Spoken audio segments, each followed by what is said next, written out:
Da ba da ba da ba yeah. Da ba da ba ba ba da ba ba da ba ba yeah.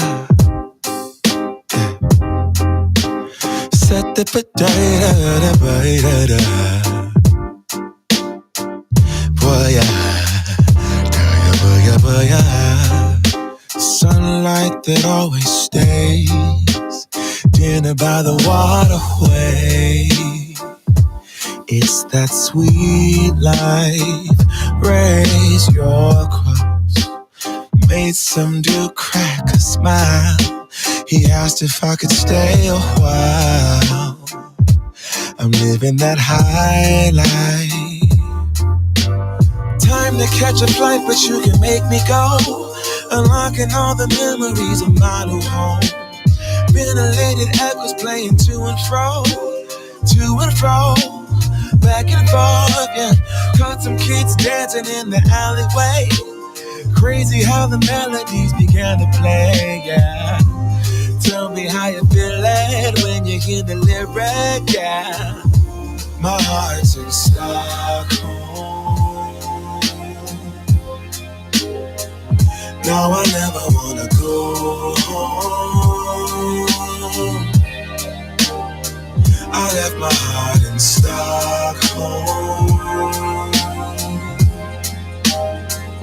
Now I never wanna go home. Shopping the girl, I brought a girl on my Vespa. She said I already told ya, yeah. I never dated a black guy. I said you're brown yourself. Let me offer help. Come on inside, where everybody knows your name. Everybody knows your name. Time to catch a flight, but you can make me go. Unlock Rocking all the memories of my new home. Ventilated echoes playing to and fro, back and forth, yeah. Caught some kids dancing in the alleyway. Crazy how the melodies began to play, yeah. Tell me how you feeling when you hear the lyric, yeah. My heart's in Stockholm. Now I never wanna go home. All right, good morning, everybody, and welcome back. Good morning to you. How are you? It's the Nathan Ivy Show. Cincinnati's most dangerous podcast is back, and hopefully better than ever. Spread love, not hate this morning. Spread love, not hate. Good morning to you. Hope you're doing well. On today's show, I want to talk about a lot of current events. There's a lot of things that have been happening and come to my attention in the last 24 hours, and I want to spend some time digging into it. These topics will range from local issues, national issues, cultural issues. I want to talk about it all this morning with you. All right. Good morning. Good morning. Good morning. Hope you're doing well. Hope you're doing well. Hope the world is great in your world. Or I should say, I hope your world is great. Let me kick it off here. I'm not sure how many people got a chance to check out the Truth to Power podcast yesterday. I thought it was very informative. I thought it was packed with a lot of information. TNT invited Sister Iris Worley to roll with her, and I thought it was a good conversation. And they talked about a lot of things, but they talked about the funding for CAA, Citizens Complaint Authority, or CCA, I'm sorry. And they talked about the comments of Dan Hills, who was a clown. I had Dan Hills on my show a couple years ago, and he did the whole clown routine. And he made some public statements about whether CCA needed funding or not. And the Citizens Complaint Authority was put in place as a part of the collaborative agreement to address the concerns of the community. Excuse the attire. I had to get it in this morning. I'll be getting it in right after the show as well. These cicadas be damned. Yeah, y'all know I get it in every single day. Shout out to Chelsea. I ran into Chelsea yesterday. I'm at the light getting it in, and I just see somebody waving. I'm like, okay, it must be somebody I know. And it was her doing her thing. STEM education, I 100% believe in it. In my years of youth development, I, with a lot of intentionality, worked with people who did STEM education and brought them into the program. I think it's very, very informative and very, very impactful with youth development. Anyway, but these cicadas ain't stopping a damn thing, man. I had to take a different route. I'm not going back to Eaton Park until the cicada apocalypse is over with. It's just not worth my time. And but I got it in yesterday. I'll be getting it in today. Good morning to you. Health is wealth. Get it in every single day. It's self-love. Find some time to love yourself. That's what it's all about. That's my time to show love to myself. That's my time to just meditate. I take my phone with me because I'm a parent, you know what I'm saying? And I'm responsible. So I have to be in a situation where people can reach me. But I don't really, sometimes I put music on just to kind of put me in a different headspace. But usually that's a time for me just to show self-love and just think, just clear my head and just think. And some of my best ideas actually come up when it's amazing how when you do a show such as this, at least with my brain, the show prep never stops. It's 24/7. If you're a podcaster, the show prep never stops. If you're doing it right, you're thinking about your podcast, your show all the time. You know, you're looking for inspiration. You're looking for good ideas. You're looking for guests 24/7 and never stops. At least that's the way I do it. And so that's a really good time for me. So I took a different route. Typically, I'll walk in Eaton Park. Yesterday, I live in Clifton, so I tell you, I love that Sycamore Hill. I just walk down Sycamore Hill and walk back. And when I first started last year, it was super tough. Now, not so much. It's a good little workout, get a little sweat. And keep it moving. So I'm looking forward to it. It's one of the best parts of my day, actually. But so where was I going with that? I can't remember exactly. But hey, good morning, everybody. How are you? Good morning, good morning, good morning. All my YouTubers, what's up? We on YouTube right now. I love it. I love it, man. I've been on YouTube, but I've been wanting to focus more and more on YouTube as a platform, and now I'm going to do that and just really just put a lot of energy and time onto the YouTube channel. to make it as good as I think it can possibly be. So if you got any suggestions, please let me know. If there's any other like daily talk shows that you find on YouTube that you think are dope, hey, send me a link. I'll check them out. I might be able to glean some good ideas. You know me. Good morning, everybody. How are you? Please like and share this YouTube stream on Facebook and Twitter and whatever platforms you think people might get into something like this, especially here in Cincinnati. I definitely want everybody that likes this show to subscribe to it. And I'll be putting the efforts in to make sure we do that. Good morning to you.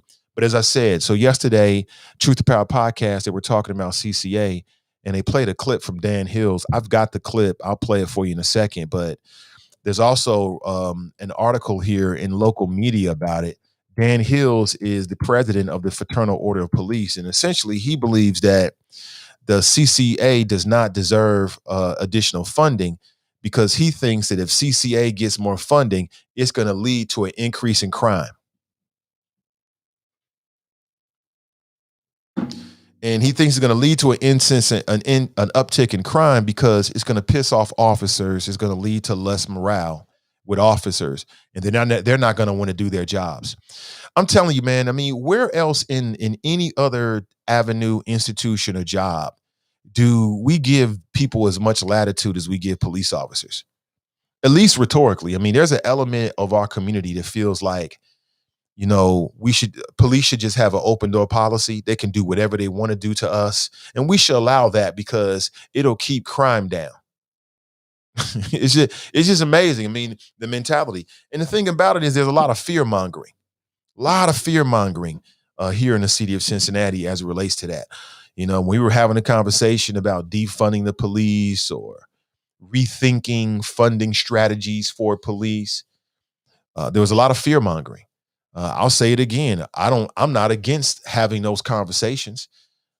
We should do an analysis of all of our departments to see if there's ways that we can do two things at the same time. Continue to deliver high quality services and save money. That just sounds like, I don't know, being smart. Sounds like being smart. But, it's the games that some people play here in the city of Cincinnati. There's also a really interesting article in Cincinnati Enquirer written by Sharon Coolish, Kevin Grasha, and Cameron Knight. Cincinnati police settlements, $2.5 million over 10 years. Here's what that means. And it's really interesting. I mean, some of the things that we don't talk about that have happened here in the city of Cincinnati relating to the Cincinnati police. I mean, just really interesting. Goes all the way back to the death of a homeless woman who was run over in the park. This is way back. See, now when people come to Cincinnati, they don't remember the old Washington Park. The old Washington Park was not a place you really want to take your family to. Right now, it's like the People's Square, right? People go down there and do all kind of events. It's hella fun. It's super nice, and concerts and you name it. Flea markets. It's everything going on. The family and I were just at a flea market at Washington Park. But yes, a police officer ran over a homeless woman who was under a blanket, and this fool, in his arrogance, decided he was going to drive through the grass and drove over a blanket. Now, everybody and their mama who lived in Cincinnati knew that there was a time in which Washington Park was really like a homeless camp for a lot of people. That was like their home. They would sleep under blankets and stuff. Why would you ever drive over a blanket? Drove over this woman and killed her. I don't remember what happened to him, but I don't think it was anything. I think it was like, oops, my bad. Oops, my bad, which, some people think that's okay. They really, really do. But I'm going to post a link to it for those that, are into those kind of things. You can check it out for yourself.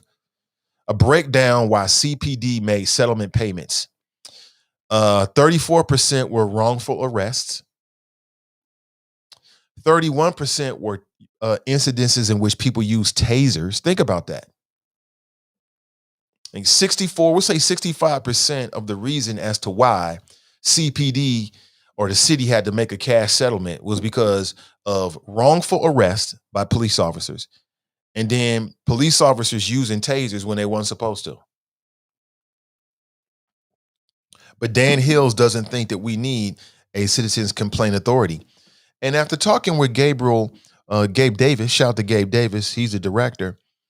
It doesn't seem to me as if, and I don't know remember what that number is, but it doesn't appear to me that every single case always goes against the officer. It seems to me as if they put a lot of thought, time, and energy into the investigation, and then Gabe Davis will look at it and then make a recommendation as to what he thinks is going to happen. So, this idea that police should never have oversight, I don't agree with it. I don't agree with it. The police should have oversight. This idea that we shouldn't properly fund uh, the collaborative agreement, the CCA, I don't agree with it. I think it's absolutely ridiculous. It doesn't make any sense whatsoever. I'll say it again. What's the use of having these organizations that serve a very vital function if we're not going to properly fund them? I don't understand that. It makes no sense. It's almost like we want to say we're doing something, but we're not really doing anything. and how does that serve anybody? How does that serve anybody? I don't really think it does. Good morning to you. 513-873-7134. If you like to share your thoughts this morning, go ahead and hit me with a share. Share us on Facebook and Twitter or wherever you think that people might like this kind of content. I appreciate you in advance. Good morning, and good morning. If you wanna share your opinion, you can give us a call this morning at 513-873-7134. I think I've said that. Good morning to you. Let me jump inside the chop shop and say what's up. Brandy writes, good morning. Brenda writes, happy Thursday. Sharp writes, good morning, Nate and the Choppers. Ashley writes, good morning, Nate and the Choppers. Ray writes, good risings, all. Good morning to you. So I was in the Friends page and the debate continues. A debate continues in the Friends page about Monique. A couple of people have posted these photographs like, hey, Nathan, is this okay? And in both of the examples, it's a photograph of what appears to be a black woman. And she's in the store and she's got a bonnet on or she's got some like sleepwear or whatever. And I'll say it again. I just do not understand why people cannot mind their own damn business when it comes to what other people are wearing. I don't get it. I honestly don't understand it. And I think it goes back to the plantation where it's like when one slave got out of line, right, the slave master would beat all the slaves. So it becomes this collective punishment. And so you fast forward to 2021, and now it's secondhand embarrassment. I don't get secondhand embarrassed because somebody wears something to the grocery store. I never have, and I never will. And it's so funny because I've been going back and forth with people, and they'll say, well, Nate, what about the sagging jeans? And I think to myself, what makes you think that's any different? So for the record, I want to make sure people understand how I feel. Again, I don't give a damn about what another grown person is wearing. I don't care if they was wearing lingerie to Kroger. So what? Who cares? It's not paying any of my bills. They ain't going on with me. What difference does it make? Like, I still don't understand this. And some black folks need to get out of their feelings talking about what somebody's wearing. Who cares? You want to wear that, some sleepwear to Kroger or to Walmart or Checkmark or where the hell you're going? Oh, well, okay. You want to wear sagging jeans to an interview? Oh, well, okay. You can do that. It has no impact on anything whatsoever. And these people talking all this ish don't really mean it. Because if you really meant it, you'd be walking around here with some wardrobe money. Some wardrobe money. Drop off a couple stacks. You can help them build their wardrobe back up. If you ain't willing to do that, then keep your mouth closed. It's just some black elitism, classism. I'm better than them because my mama taught me better. You ain't no better. White folks don't look at you no differently when it comes to it. Racist white folks don't give a damn whether you got a suit on or you got sagging jeans on. All they care about is you're not white, period. Please stop. Please stop. I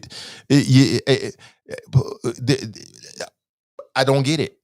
I sincerely just don't get it. And Monique is a clown for bringing this up. Straight clown routine. Oh, my sister, be a queen. Okay. You got some things you need to work on, sis. Worry about yourself.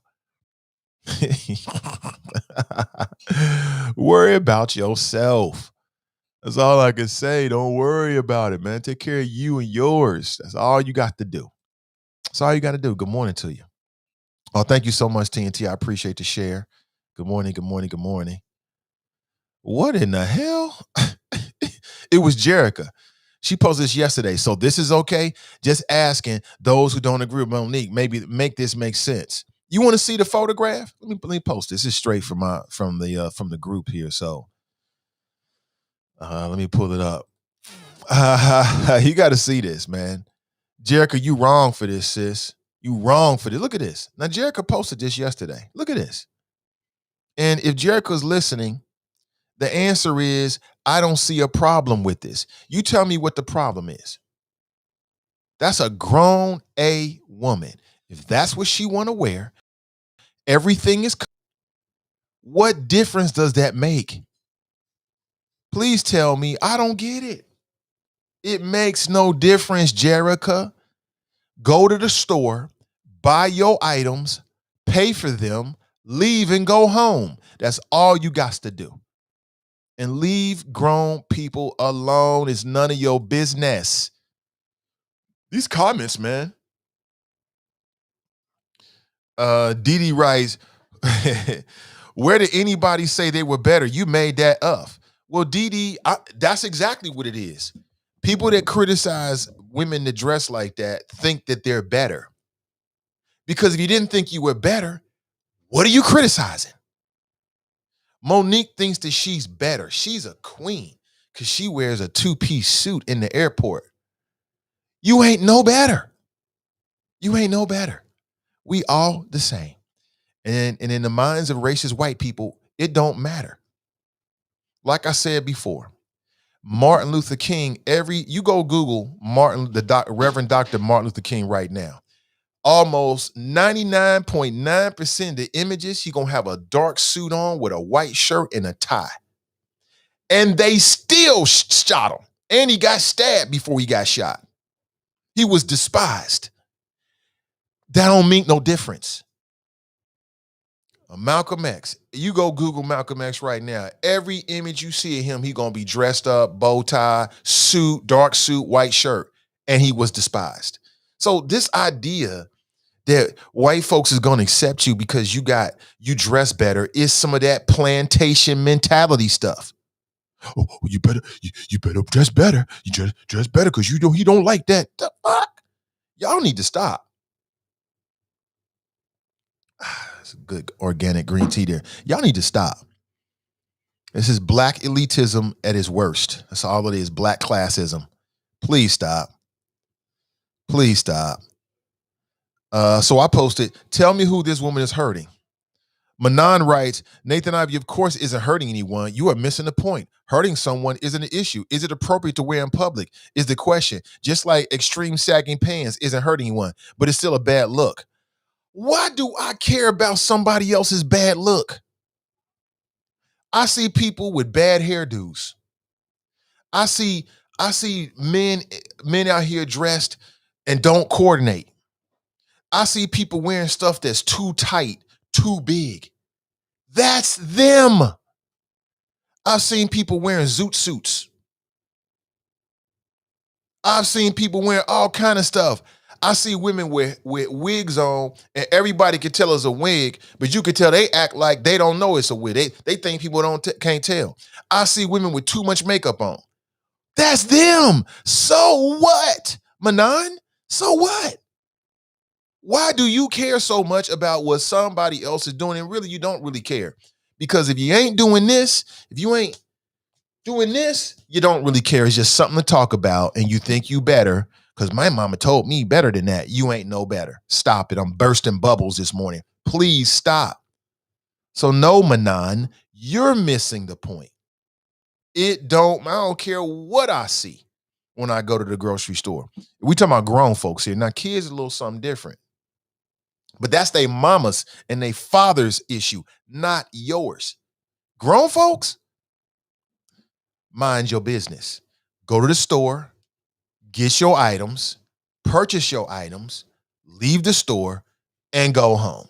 Simple as that. I feel the same way about sagging jeans and bonnets and sleepwear at the grocery store as I do abortion. If you don't like it, don't do it. But don't tell somebody else what to do.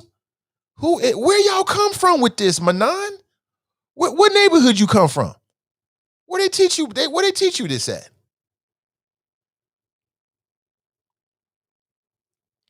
Yeah, I've seen some wild stuff.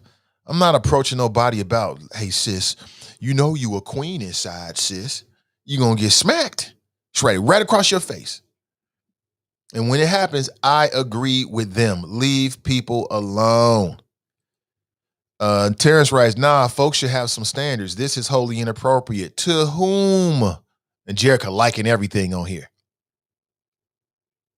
Terrence writes, it's no different than our disdain for men wearing their pants below their waist, showing their drawers and behind.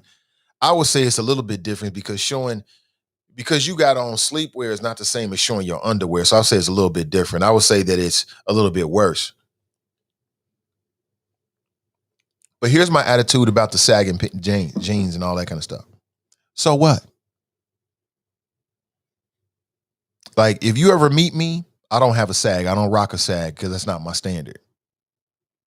But if you want to rock a sag, you go right ahead and sag all day. You sag all day. I got a problem with people to wear clothes that's too tight and too big. Should we start a thread on that? No. Please. Robert Anthony writes, it's not okay. We the only race that would even entertain this as being acceptable. Let me stop right there. Stop right there, Robert Anthony. Stop right there. First, let me say my prayers because I want to get into heaven. Lord, forgive me for my brash delivery. I know not what I do. Okay, I'm good now. I can say whatever I want to say and still get into the pearly gates. Robert Anthony, you so wrong about that. I have been out and seen white folks looking crazy. Everybody know that. When I was on a college campus at UC, I saw white folks dressing crazy, flip-flops in the wintertime with no socks on. That's them.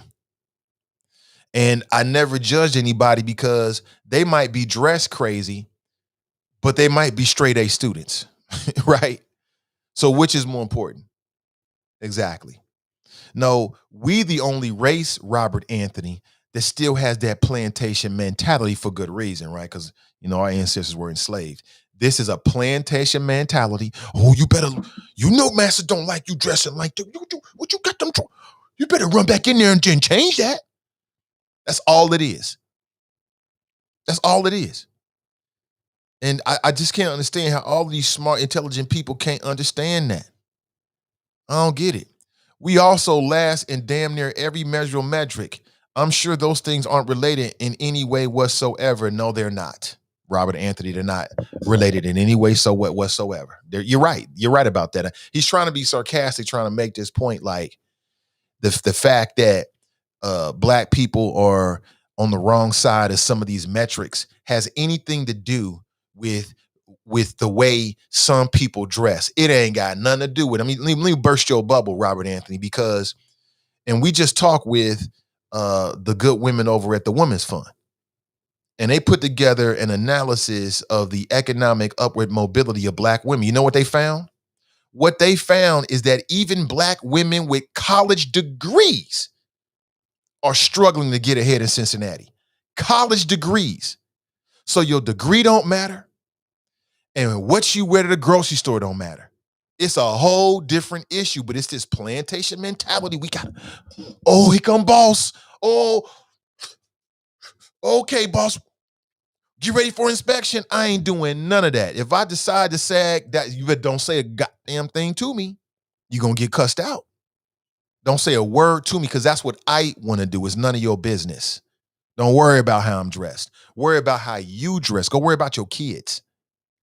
Very paternalistic, treating grown adults like children. It's that plantation mentality. That's all it is. That's all it is.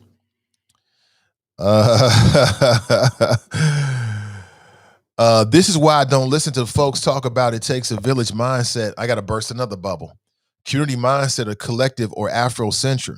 I can't even trust y'all to tell me or my kids when I look a mess. No social stigma these days to keep people and things at a standard of minimum decency in our so-called community. See, I got to burst another bubble. One has nothing to do with the other. Even with this collective mindset with the village, there's still some things you should say and you should not say. It takes a village don't mean I'm going to run you down about every little detail and project onto you my insecurities and my fears. That's not what that means. That's not what that means. People, I've heard just arguments. Well, what that mean? It takes a village. Y'all trying to stretch that way beyond what it really supposed to mean. Way beyond that. It's one thing to see somebody that needs some real help. It's another to project onto somebody your standards. That's a whole different conversation. Please stop. Ain't nothing wrong with it. Jerica writes, I agree with other posts. It's about standards. Here's that black elitism. Standards not set by other standards that you have for yourself. Now think about the contradiction in what she just said. It's about standards, but it's not about standards that other people set. It's about standards for yourself. Let me add to that she projects on the other people. I don't get it. We better than this. As folks with some years on us, I think we are charged with the responsibility to teach the younger folks or even our peers. Here's that black elitism. Oh, I got to teach you, sis, because obviously you don't know no better. You don't know no better because that's why you in Kroger with a bonnet on. It's just the arrogance of it. Just think about that.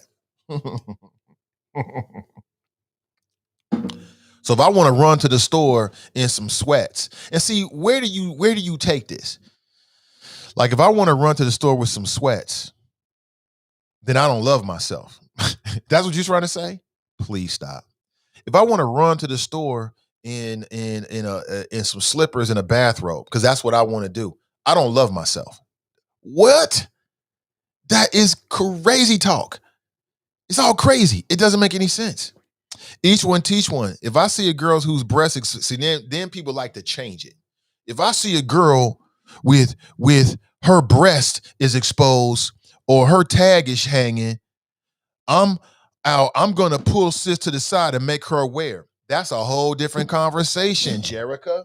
That's what I'm saying. People change conversations to fit what they want to say. We ain't talking about somebody that's got some areola showing. We ain't talking about somebody that the tag is showing. We're talking about men and women that choose to rock their attire the way they want to. Whole different thing, Jerica. Good try, but no, it ain't the same. It ain't the same. Please stop. Leave. Here's what we need to do. Leave grown people the hell alone. Mind your business. Go get your food or your items and take your ass home. And if you got all these standards, do that with the people in your own family first. Do that with them. Let me go to the phones here. We got some people calling in. Hey, good morning. Welcome to the show. Good morning, Nathan. It's Alicia. How are you? Hey, Alicia. Good morning. Trying to keep I it can't together. believe I've been triggered. I can't believe we're on the same thing. I just for a minute, I just got to make these points before I go on. Okay. It's just crazy to me. We is free. We free. Give us free. Free to make our own decisions, our own choices, even choices that others will consider bad. That's part of being free. They are free to do what they want to do. What is the difference between a bonnet and a wig?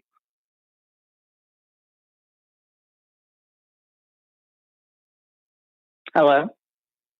I feel you. I feel you. In all practical sense, there's no difference. Right. A bonnet and a wig start with a cap. The bonnet has no hair on it. The wig has hair on the cap. That's the only difference. So I agree with you when you say that, you can't, people choose to wear, some of these wigs are a hot mess to me, but to the person who's wearing them, it's perfectly acceptable. Even these lace fronts. If I can see the netting, I think that's a bad lace front. But there are people that wear them all the time. Do I pull them aside and say anything to them? No, because it's none of my damn business. Not a bit my business. I'm with you 100%. Right. And so we have so many things to focus on. This is just a different thing. Back in the 70s and 80s, I wore Jerry curl. It drove my parents crazy because I left grease stains almost everywhere. And so there are some older people back then that would say the Jerry curl is of the devil because it's messing up their furniture. And so I'm not really sure why we can't give other people a break. And the funny part is we see white people with messy buns everywhere. Hair on top of their head looks like a rooster went through it, and we don't think anything of it. We see white folks, white women sagging in Walmart, not in the back, but in the front because they are not wearing a bra, got breast down to the navel, breast on the knees. We don't say nothing about it because they're free, even free to make bad choices. Let's move on. Let's talk about why we're not making the same as other folks for the same job. Let's talk about health disparities. We can talk about whatever you want to talk about because we is free. Let them folks make those choices, even bad choices. Maybe they'll make different choices in 10 years. Maybe it'll be the same. Who knows? But we got more to do than worry about how people are dressed. As long as they're not naked, what's the problem? I agree 100%. Thank you for the call. Have a good day. Yeah, appreciate it. She said, what's the difference between a wig and a bonnet? I mean, I've seen some black women with wigs on, swear they looking good. I'm like, that don't look right. That's them. I was in a grocery store once. I was at the Kroger in Coreyville getting some groceries. I look over, there was an older black man there, and he had, I don't even know what you call it, but there's a procedure. I don't know if it's a procedure, but there's something you can get done. Like if you have a receding hairline, you can get like a spray paint done and they can spray paint hair onto you. I look over, dude standing right there, proud, dressed up, had hair spray painted on. I'm like, that don't look right. But that was him. He liked it. It's all that matters. It was so obvious that it was spray paint because it was all shiny. And I'm like, I don't see any hair. What is it? Like magic marker on his head. I'm like, wow, it's the first time I ever saw it. He liked it. Who am I to tell him how to dress and what to do because I might not do that way? I would have been out of bounds. Leave these people alone, Jerica. Leave people alone, Jerica. Leave people alone. Let me go to the phones. Good morning. Welcome to the show. Good morning. Got a 302 number on the line right now. I don't hear anything. Let's see. Okay, call me back. Call me back. We'll put you on. 513-873-7134. What a breath of fresh air from Alicia. Oh, let's try it again. Hey, good morning. Welcome to the show. Hey, good morning, Nate. How you doing? I'm doing great. I'm doing great, brother. Who am I speaking with? Hey, this is Terrence. Hey, what's up, Terrence? Not too much. Hey, I want to try to mitigate some of this conversation here. So, I have a problem with the way you and some other people are trying to ascribe the nature of our conversation as if we're somehow still living on some plantation. And let me explain what I mean by that. So we know, culturally speaking, we've been disenfranchised, some parts of our life. Some people feel it more than others. And I wholeheartedly disagree that, quote unquote, we're not minding our business or that we're, quote unquote, trying to tell somebody else how to live their life. I believe most people, in terms of the nature of their discourse, because this is exactly where I'm coming from. I'm not saying they don't have a right to do what they're doing. I don't think anybody's really saying somebody does not have the right to do anything. But what I do believe people are trying to assert is, yes, we sometimes as a community, and we can accept this to be true situationally or not, sometimes you just had on Miss O'Neill yesterday. She was treated a particular way inside of a Walmart store. We complain about how sometimes we are put in these situations, and then for one reason or another, there's some other type of characteristic that's ascribed to us in terms of what the end result outcome might be. We have the DAD initiative. We have a few other counseling, mentoring, coaching organizations here in the inner city right now. And part of what their job scope is, or part of what their mission scope is, they help develop young men, showing them how to wear suits to an interview. Or when people go to court, you don't show up down there with pants sagging, or you don't show up down with a collar or a crazy looking t-shirt on. You show up down there with a collared shirt on or a button down, and you look representable, because that's exactly how that jury and that judge is going to use to try to characterize who you are. And yeah, we know it's not fair, but we can't act as if it doesn't happen. And again, what I really believe is that people are not trying to subjugate anybody else as if they're a slave, or we got to worry about what masters say. But what we are saying is, we know through our own life experiences, those things do matter, and we would want to see a better life for everybody. And yes, I was brought up that way. You know, my mom was a police officer, and I was in the military. You know, standards of discipline and conduct, uniform wearing appearance. I do the same thing with my kids. Like, you can't go out the house looking like a trash can. Why? Because when you go to school, Wyoming, and you're looking at these teachers, you know, we're not wealthy. You know, we don't look like the wealthy kids there, or my kids don't like the wealthy kids there. But I want my kids to be treated with the same amount of respect as their peers there as well. And we can't act as if, and we know this happens, and we just complained about Cincinnati Public Schools about how our kids are treated. We know if we send our kids treated looking like bums, they're going to get treated like bums by these teachers. We know this. But I don't want us to continue the conversation as if we who are dissenting about how that looks or how tacky it looks, I don't want us to continue to frame the conversation as if we're trying to subjugate somebody like we're slaves, like it's a slave mentality. I think that's really unfair.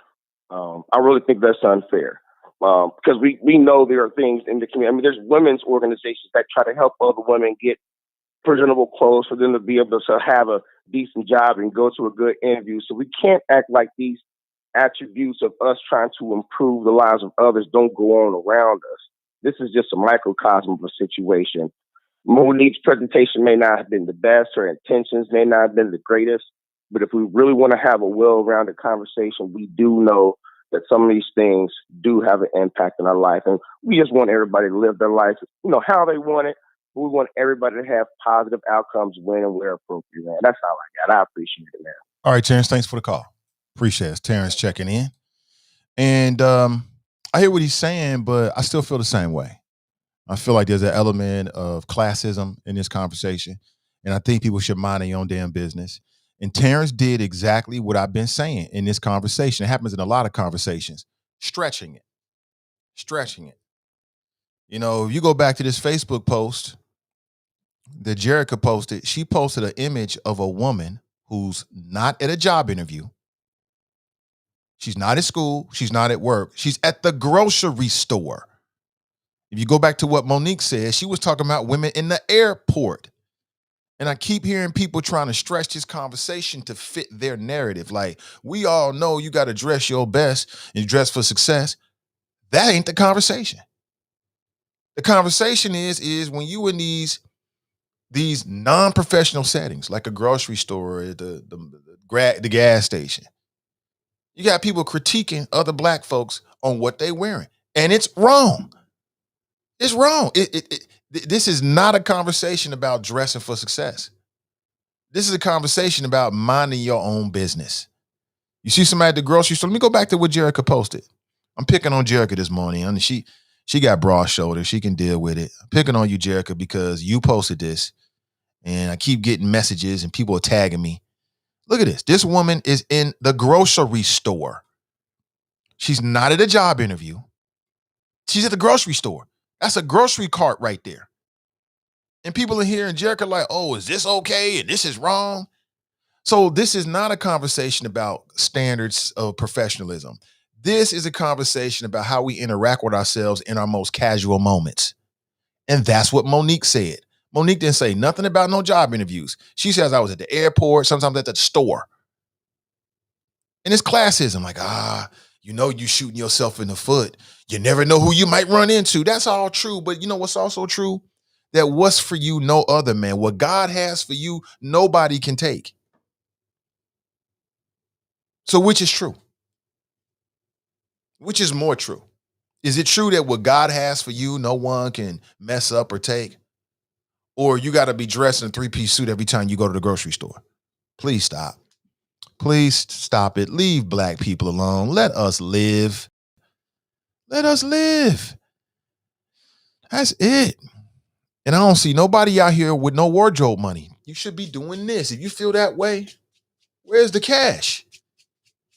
Where's the cash? You should be walking around giving people C notes.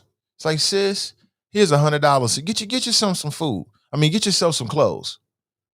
Nobody's doing that because they don't really care that much. It's just a way of separating ourselves. Nothing more than that. But I don't want to spend a whole lot. You can talk about it if you want to. I brought it up, obviously. But damn it, Jerica, stop posting this. Post whatever you want to post. I'm just saying. And then who was I going back and forth with? I'm like, damn it. Crystal writes, is this a restaurant? White folks don't do this to one another. They don't get all deep about it. They might look and say, damn, that's different, and keep right on going. They ain't worried about that. Manon, if you're listening, I'm talking about you. He got 5. Y'all wrong. Tiffany, Anthony, all of y'all are wrong. All the people, Kamikia, y'all all wrong for liking his post. Y'all all wrong. Every last one of you. I am disappointed in all of you for playing into this. We're supposed to be better than that. Good morning. Welcome to the show. Hi, Nathan. Can you hear me? I can hear you. Hi. This is Special K. Hey, Special K. I say this. If you see something that you don't necessarily agree with or you yourself wouldn't do, I look at it like this. If you're not ready to pick up some bills and pay it, mind your business. If you're not willing to go to that stack of bills and pay one, your opinion doesn't matter. And you can be fine as wine on the outside, but you can be tore up from the floor up on the inside. That's all I got to say. All right. Thank you for the call. Stop judging books by their cover. It's a big mistake. That's how they do us. That's why I say it's that plantation stuff. I heard what Brother Terrence said. I appreciate him from trying to bring substance and another side to it, but I remain unconvinced. This is that slave mentality holdover. You better dress better than that. Oh, Lordy, you gonna get us all whipped. See, you know you can't dress like that. You know we all gonna pay for that. That's why I hear people saying, we all gonna have to pay because how you dressing. Please stop it. And if you look at the studies, you got plenty of sisters out here, educated, can't find employment. You got plenty of sisters out here, educated, dressed, everything is on point. They try to, and they're not getting paid what they deserve to be paid. It ain't got nothing to do with that whatsoever. Nothing. It's got nothing to do with it. But let me go back to the phones. Good morning. Welcome to the show. Morning, Nathan. It's Kev on the cell. Hey, what up, Kev? Trying to make it, man. Another day, another dollar. We still ain't taxing. Man. Okay, so we first off, I too have grown wary of the subject matter, but still feel led to inject some more discourse. Right? Look, man. So doesn't Monique? So it's free, right? If we is free and free us free, then Monique get free to say whatever she want to say. And if it's a free country, then she got a right to speak her mind and her piece. Why does everybody want to take this woman's right to speak? And I know she's got a bully pulpit and she can, she gets to kind of blast a little louder than the rest of us. Most of us wish we could yell as loud. But daggone it, let that woman speak her piece. If Jerica wants to bring up pictures of people, then Jerica, by God, the First Amendment gives you the right to do just that. You can post whatever you want to. Don't let these people bully you into silence. That is why we have this Constitution. I am tired of all of these folks getting up on their house. Nathan, I apologize, but you are included. Getting up on their high horse and trying to take your freedom of speech. I don't think it's right. But I want to say this, though. I saw this comedian the other day, right? And he said, I can't remember his name. I really want to give him credit because it was really funny. But anyway, he said he wears a cardigan, not because he likes cardigans. He said, I wear a cardigan because it is anti-police wear. I don't fit the description. If you, he said, if you see, if the cops come out talking about some, this guy, we got a black male in a white T-shirt down to his knees and saggy pants, I don't fit the description. He said, really, if they say that I'm in a three-piece suit, he said, the cop pulls up on him like, a cardigan? Bro, you rocking a cardigan? For real? So, look, man, let's let folk be folk. But if they get to wear whatever they want, then guess what, man? They get to post and say whatever they want too. Why are we bullying people? Make to stop bullying people. It ain't fair. You gotta stop bullying Jerica, bruh. There are commercials about this, bruh. No, but I do agree though, man. There's still some very serious issues, and I know you get a chance to do you all the time, man. And I don't have no problem with that, man. But I do want everybody to keep their eye on the really serious issues that are coalescing, especially for the folks that live in the city. We really do have some elections coming up that are really important. Some of the people running. We just need to make sure we're showing up at the polls because some of these people really don't care about you, and they don't care about the way you dress or nothing else. But they do love the prisoner, the prison pipeline system. They love that, and they're making money hands over fist, building correctional institutions and things like that, man. So let's take the levity. I enjoy it. Let's do that. But I do also hope, and me. I told you, if I was bad before, I'm be worse. Cause I'm be African American on 29th, man. I'm gonna exercise my right to vote. Zorro and Jesus are not on the ballot, so let's stop considering them and stop writing them in. And for all y'all folks out there that don't believe it and don't understand it, your greatest power in this country is your vote. Period. Nathan, keep rocking, bruh. But stop being a bully. Stop bullying people, man. Be blessed. Hey, great flows, man. I appreciate it. That's Kev on the cell, spinning it. He flipping it. And he's gonna be an African American later this month, man. So we're gonna have some more. We got one more coming, a good one coming to the team. So he said I should stop bullying. That's an interesting spin. Let me move on here. I want to talk about Chancellor Lee Adams. Chancellor Lee Adams is the son of Ray Caruth and Sharika Adams.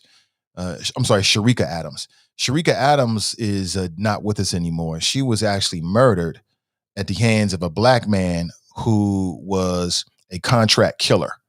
If you don't know the story, Ray Caruth was a very promising wide receiver for the Carolina Panthers. He was dating a woman named Sharika Adams, and she let him know that she was pregnant. He tried to convince her to terminate the pregnancy, but she wouldn't do it. And so he decided to set her up. He set her up. He contracted another black man, and they set this woman up. And she died. She succumbed to her wounds after she gave birth to Chancellor Lee Adams, who was born with some disabilities. And I'm just so happy to see that this young man has now graduated, I believe, high school. And somebody posted this inside the Friends page, man. I'm so happy to see this, man. This is a wonderful story right here because, he had every right to life. And I'll say this is now everybody knows that Ray Caruth is one of Fame's like heroes, right up there with Muhammad Ali, uh, Arthur Ashe, and Spider-Man, and or should I say Wolverine, the wolf thing, and then also Ray Caruth. Everybody's got their pantheon of superheroes. That's Fame's, but that's the boy's photograph right there that somebody posted. And I want to talk a little bit about fatherhood and raising a son and what that all means. Does having kids really bring happiness? What's a happier life, having kids or not having kids? I want to talk about that a little bit. But first, I want to go back to the phones. We got Tracy online. Hey, good morning, Tracy. Welcome to the show. Hey, Nathan, how are you this morning? I'm doing great. I'm doing great. I'm sorry to change the subject back, and because I was kind of delayed being on hold, but I'm gonna just say this is the last time I'm gonna speak on this subject because it's really beginning to get exhausting. But what I want to point out is what I think is funny is how long I've been listening to your show, and a lot of times we hear people say we are not a monolith, but then they want you to, when the topic fits them and it's convenient for them, think like them, talk like them, value their opinions or whatever. And it's not that we're saying, what's right or wrong or anything. We all could think it's wrong, but where we differ is, are we going to walk up to them in the store and say something to them? Do we have a right to go say something to them? They cut the saying short when they say it takes a village. The end of that is to raise a child. You're not going to walk up to me at 51 years old and tell me, hey, sis, I think you should wear something different. You don't even know if what I put on because it makes me feel good. What I have a problem with, Nathan, is the fact that a few years ago, when Tammy Roman started her Bonnet Chronicles, everybody went out and got a bonnet. Now, I shouldn't say everybody, that's wrong, because I didn't go out and get a bonnet. But a lot of people went out and got bonnets, right? Who made money off of those bonnets? The Asians in the hair stores. We wasn't thinking about that, don't worry. They made all this money off of bonnets. Any kind of bonnet you could get them in the wig stores. You can get them on Amazon. We didn't think about us giving them our money for bonnets. Now that Auntie Monique says bonnets are wrong and you shouldn't be looking like that out in public, now we want to throw the bonnets in the trash. It's like, which one is it? And Nathan, that if somebody goes out looking the way that they look either in the store or in the airport, you don't know why they look like that. Back in 2009, I literally had less than 24 hours to roll out of bed, to get my ass on the highway, to get down to North Carolina because they told me they were putting my sister in hospice. Me and my sister that lives here stopped at a Kroger in West Virginia, and you couldn't and tell us, y'all look a damn mess. We knew we looked a mess. You know why? Because we had somewhere to be. And the only reason why we stopped in West Virginia is to get something to eat, to get our asses back on the road. You don't know what people are dealing with. You don't know why they look the way they do when they roll up in somewhere. It was a life or death emergency. And we had less than 24 hours to get there. So leave people alone. Mind your business. Unless, like I said on that same post, you got a stack of cash or something to go up and replace what they have. And guess what? They still might not want it because they are out in the streets because that's the way they want to be. So I just wish people would mind their business and stop trying to impose their beliefs on people because everybody doesn't believe what you believe. But what I want to sit back with my popcorn and tea and watch is when somebody walks up to you and says, hey, I'm gay. You want to be gay and start imposing their sexuality on you? What you going to do then? That's when the ball turns, when we don't want what somebody else wants to impose on us. I want to see those same people, what happens in that situation. And that's all I'm going to say this morning, Nathan. You have a good one. You too. She's right. I've heard people in this conversation say it takes a village. She's right. The other part is to raise a child, not to check a grown person. It's very paternalistic. That's why I say it's classism. You talking about grown people. You're talking about grown people. It's none of your business. Mind your business. Go on with your day. Now, I think Drop was trying to give us a call, but I'm just running a one-line system right now, and I wasn't able to get you on, bro. Listening, feel free to call back in. I want to hear what you have to say. Let me move on. Domestic violence slayings in Cincinnati tripled the norm so far in 2021. You hear about this? Funding to a nonprofit that works to combat domestic violence in Cincinnati is on the chopping block, just as, according to experts, homicides related to domestic violence are up in the city of Cincinnati. Experts called the issue a public health epidemic in a joint news conference with Cincinnati police just yesterday. I want to talk about that. But first, let's go back to the phones. Good morning. Welcome to the show.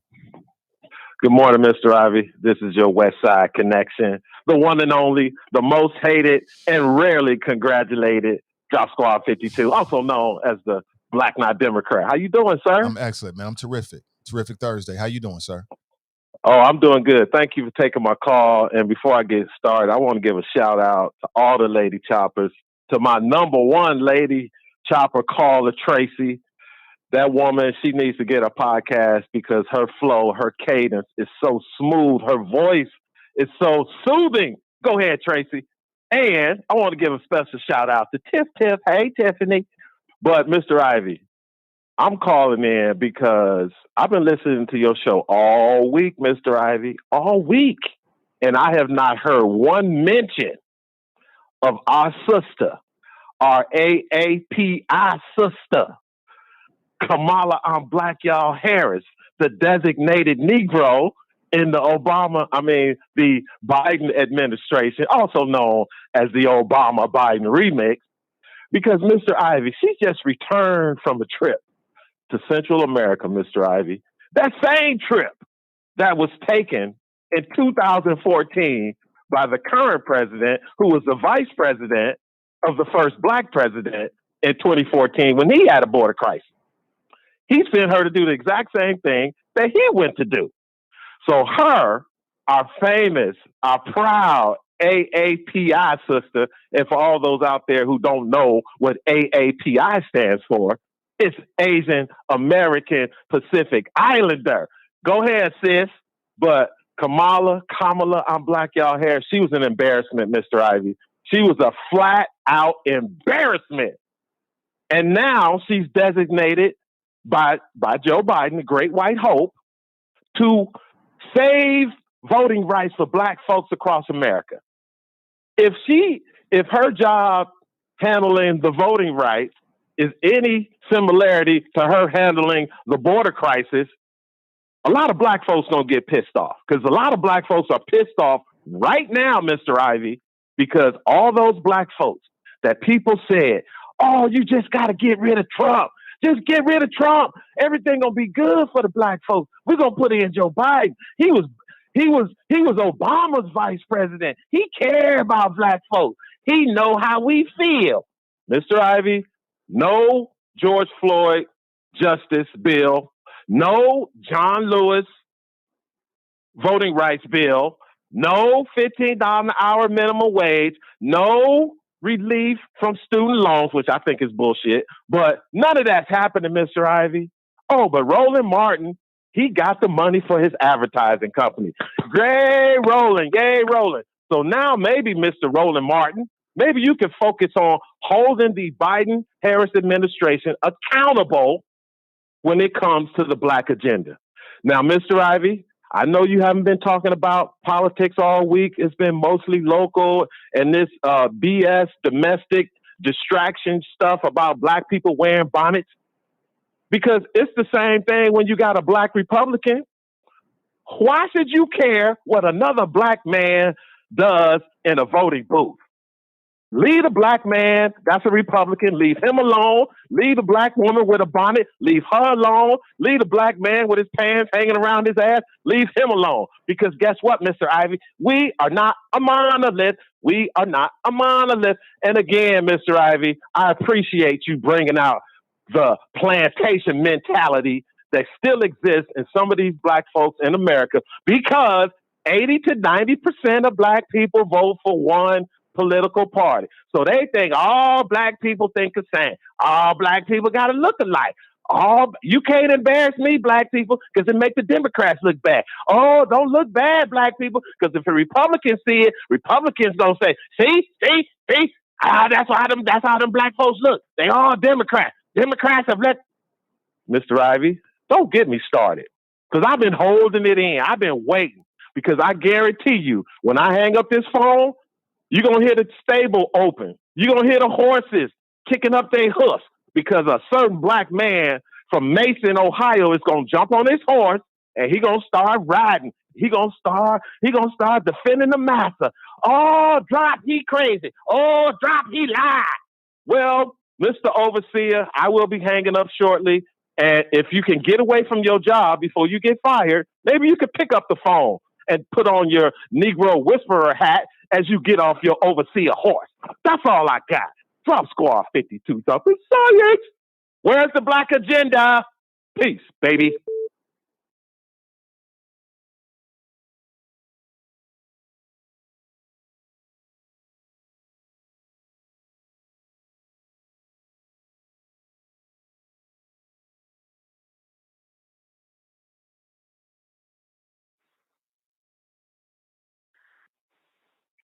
Nah,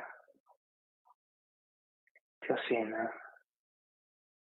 My name is Stella. I'm calling from Greece.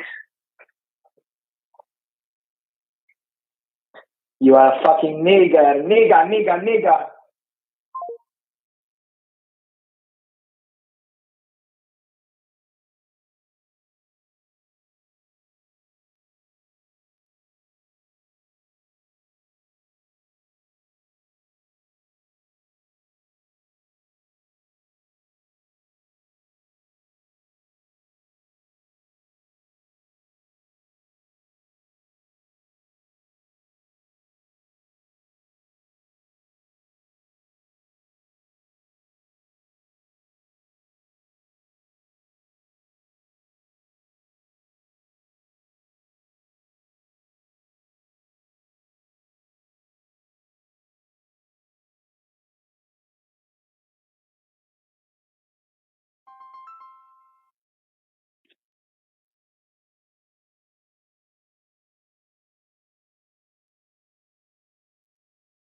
Nate, we can't hear you again.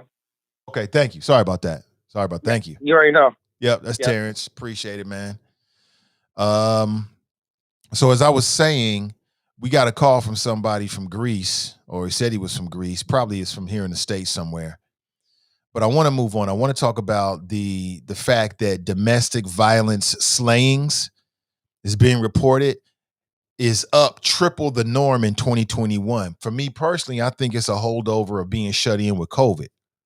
Some people were shut in with people they have bad relationships with.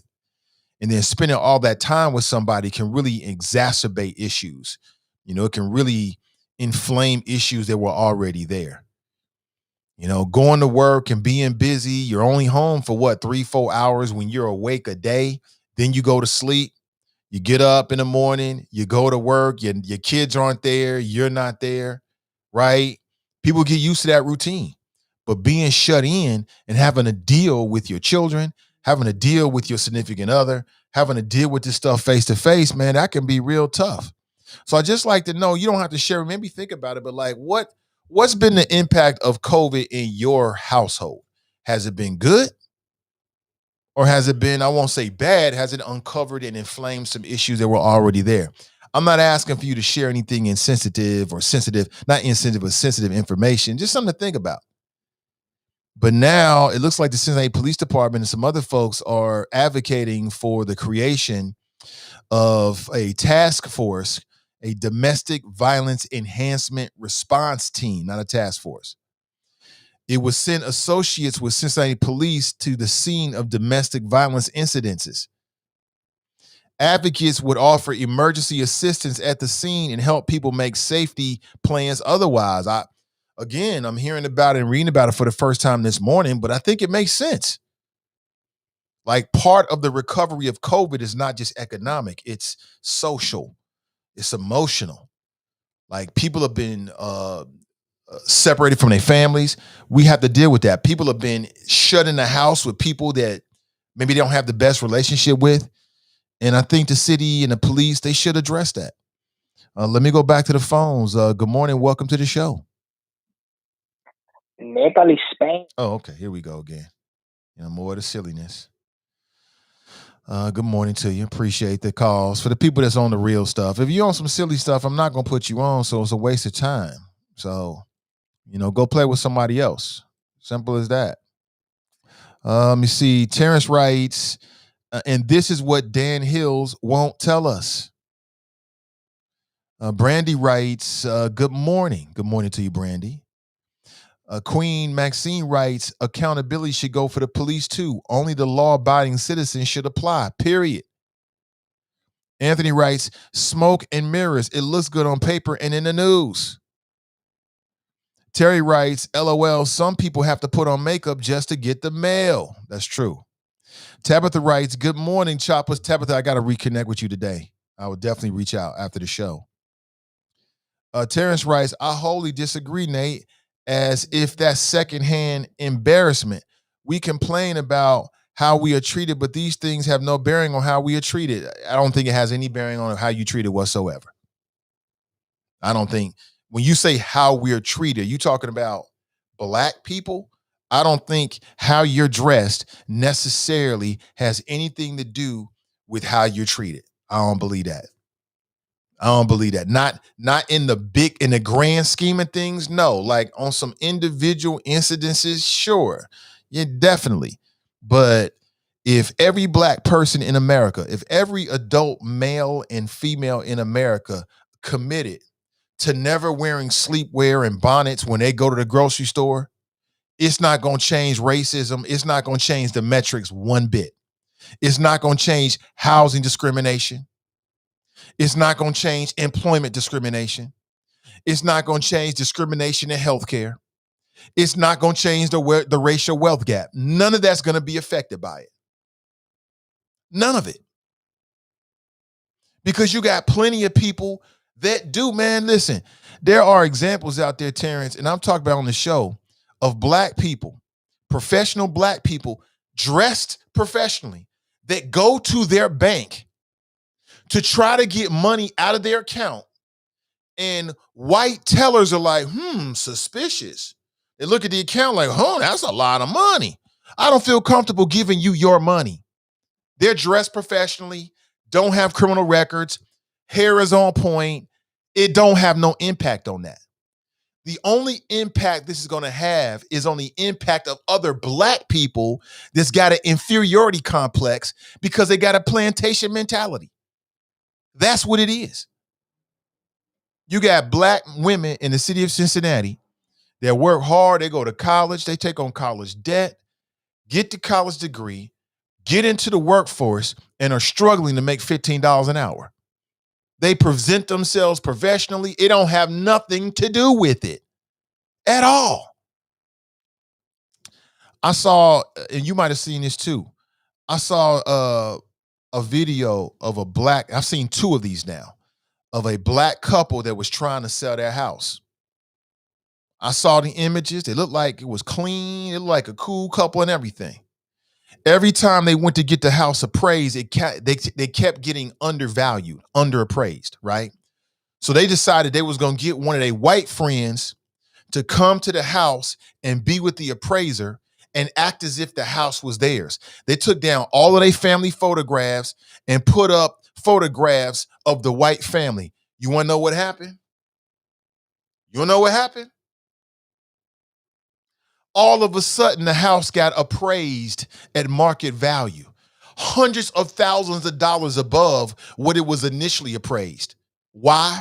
Because of racism. It ain't got nothing to do with how they was dressed. It's just people's racist mentality. The only thing that changed is that they stepped out, took the photographs down, and made it seem like the white couple, their white friends, owned the home. All of a sudden, they got a great appraisal. Stop. This conversation about bonnets is a black conversation. It's us. It's what we do to ourselves. Because racist white folks don't give a damn how you're dressed. They don't like you, period. They don't want you working there. You suspicious. You can have a suit on. You can have a Nike track suit on. You can have on Air Jordans. You can be barefoot. You're all the same to them. I don't know why this is so hard for people to get. You look at the statistics. White people without a college degree in some of these cities is doing better than black people with a college degree. It don't have nothing to do with what they dress like. It don't have nothing to do with their hairstyle. It's racism, period. That's all it is. Period. I wish we could do a grand experiment where every black man, woman, and child decided to dress better, whatever the hell that means, right? We're going to dress better. It would not change the metrics one iota. Nothing would change. Nothing would change. Because you got plenty of professional black. Man, we just talked to a woman 2 days ago. This sister's a nurse. She went to the Walmart. She didn't have no bonnet on. She was dressed, as you would say, presentable. And she still got accused of stealing something. So please stop. Oh, we ain't gonna never get to the promised land as long as we dress that way. Huh? It has nothing to do with anything whatsoever. This is a black people conversation because white folks don't care. And I'll say it again. White people that's got some kind of issue with black folks, they don't care whether you have a suit on, then you a uppity nigga. You don't have a suit on, you just a nigga. They don't care. They don't care if you got college degrees. They don't care if you got experience. You had a brother, his name was Michael something. He was the CEO of the, hold on, let me see his name. What was the CBO of the,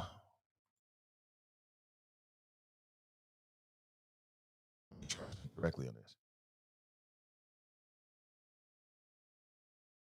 He was the CEO of one of the biggest nonprofits in Cincinnati.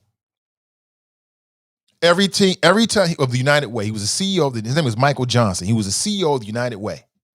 Every photograph I saw of this brother, he had a suit on and a tie. And guess what? He ran into the white woman mafia. It don't matter what you dress like if you dealing with somebody that's got a problem when it comes to race. This is quite clear. It's quite clear. But some of these self-loathing Negroes want to think that somehow they're going to look at you different if you got a suit on, and it depends. Individually, maybe. Collectively, nope. His name was Michael Johnson. He complained of a hostile work environment.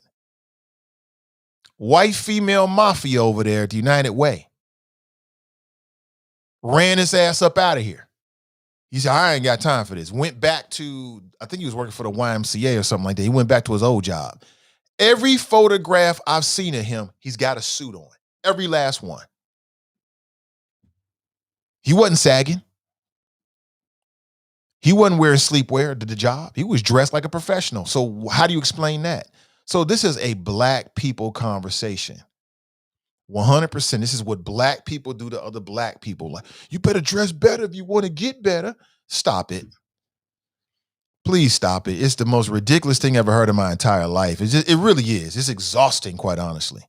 And I hear the people who's like, man, can we talk about something else? I wish we could, but I got to make these points because if I don't, nobody else is. Hi. Let me see your shirt, man. Is that one? Oh, yeah, I like that shirt. Yeah, it's got Black Panther on it. It's got all the little Avengers, but you know who my favorite is, right? Black Panther. That's right. You gonna say good morning? You got to get closer. Good morning. You're too far away. Your second favorite is Thanos. Thanos? Thanos is cool. Good morning, the choppers. You could talk louder, man. Why are you talking so low? You always say that. Get this to your mama. I'm not. No, yes, you are. No. Yes, you are. No. Go give it to your mother. No. No. You still scared of cicadas? Yes. But I ate all my tomatoes yesterday. You ate all eat all your tomatoes yesterday. That's a good thing. I have to go through this to get something. I gotta go through this to get something. You got to go through this to get something, huh? Okay. That's a good way of looking at it because you do. I didn't, because you guys was talking about it, but I didn't get any treat. No, not yet anyway. And I got some chickens at school yesterday. You saw some chickens. Okay. I saw one baby chicken and one mommy chicken. Okay. What's your today looking like? Good. 2 thumbs up. I love that. Can Daddy get back to work? It's 4 thumbs up. Is it okay for Daddy to get back to work now? No. Okay.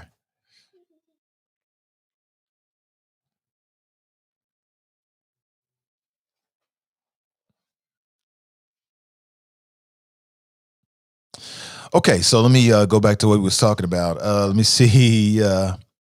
Tabitha writes, Monique just needs to learn to speak more elegantly herself. She has a nasty mouth and attitude, Caramel writes, okay. Tabitha writes, that girl looks no different than the girls in the club. She doesn't. Love you too, son. Okay. Terrence writes, we don't complain about sagging pants, but isn't the fact that someone had on sagging pants and had to reach for them what led to them being shot? I mean, that's on them. I don't know. I would say it wasn't the pants. I would say it's whatever the issue was that led to somebody wanting to shoot at you. That's just me. But let me go to the phones. Good morning. Welcome to the show. Hey, good morning, comrade. Good morning. Good morning. Black Russia. Yes, sir. How you doing? I'm doing great. How about yourself? Hey, I'm hanging in here. It's Thursday, right? Yes, it is. These days starting to run together. Okay, making sure. Hey, listen, I just wanted to tell you that I got a very interesting phone call yesterday about 11:30.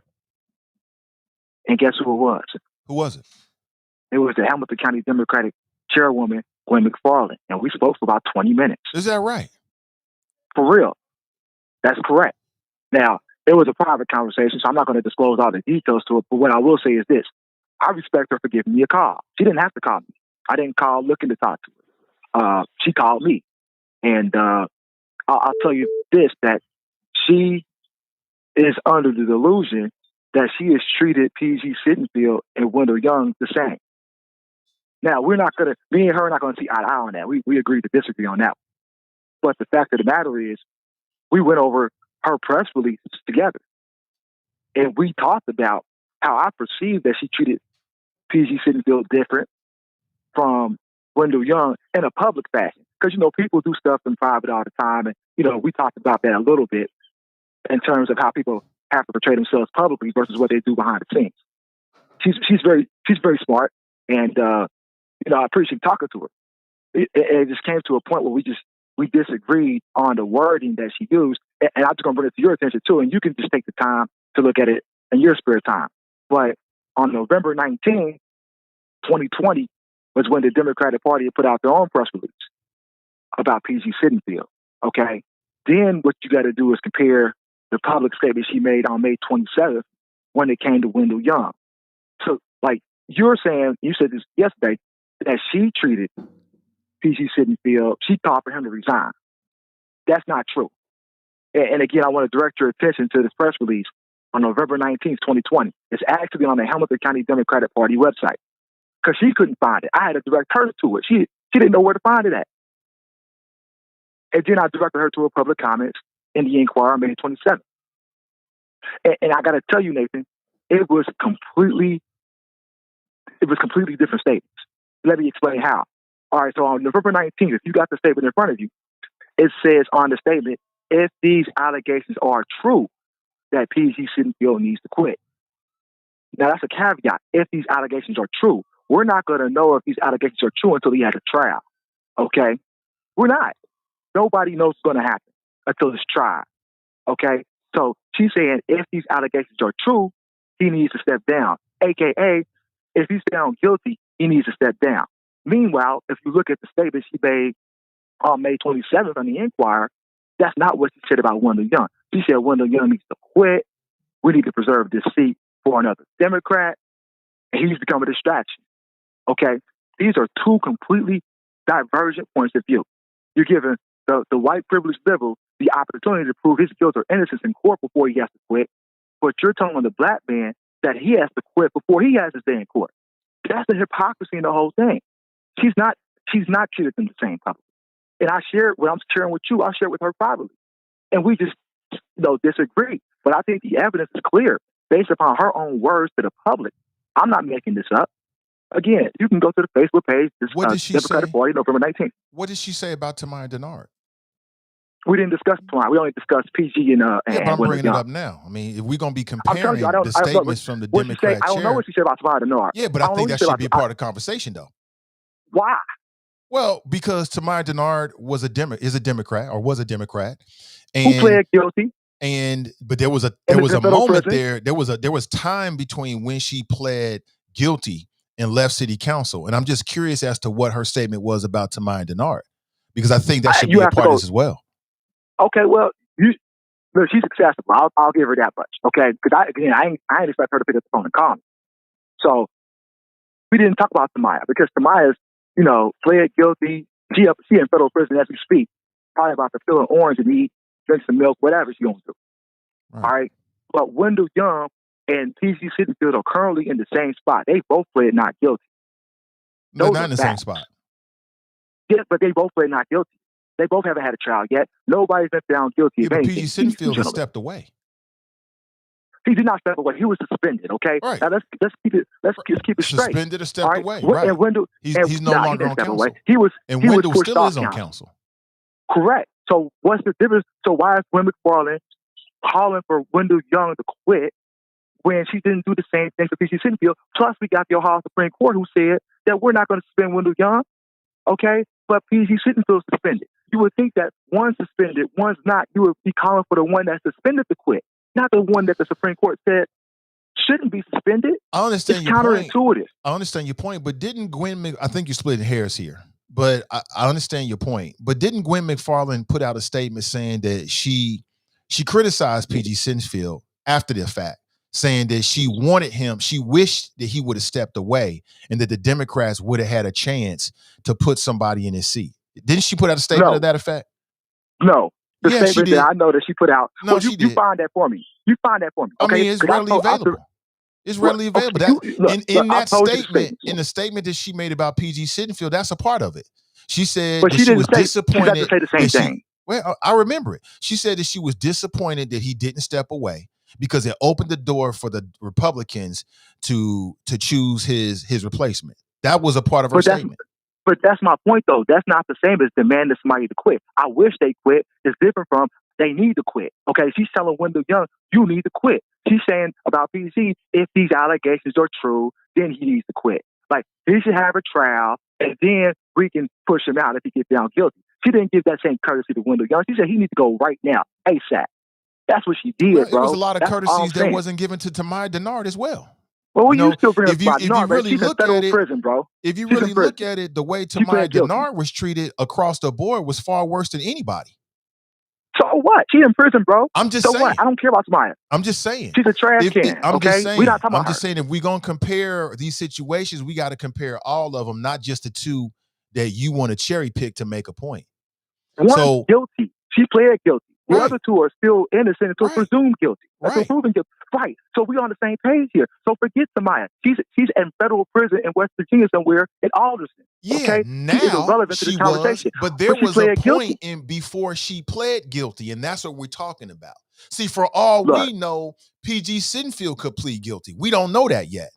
I'm just saying there was a point before Tamaya Denard pled guilty, and it was a little bit of a gray area there. Was she going to stay on council or not?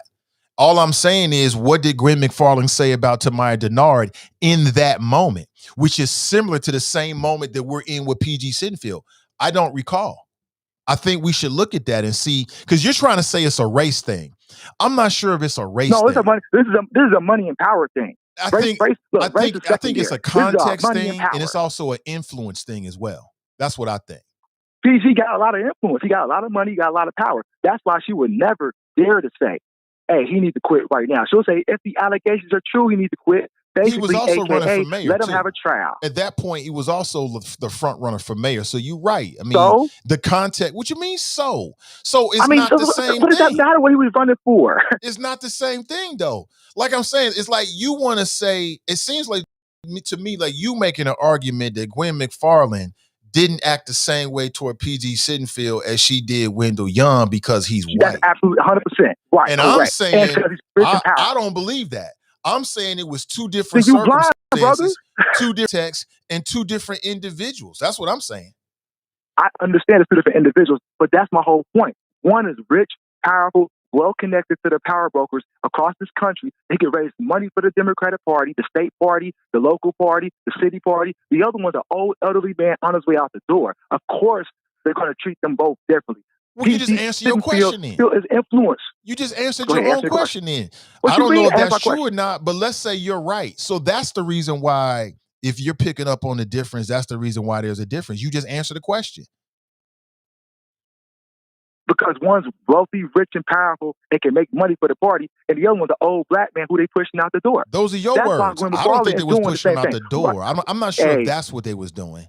I think there was a question. I don't think that's what it was. I think that there was a question mark about what was going to happen, and I suspect the Democrats were nervous that the Republicans were going to get a chance to appoint yet another person, right? Yeah, they were nervous. Council. They should be nervous. I think that's what it was more than anything else.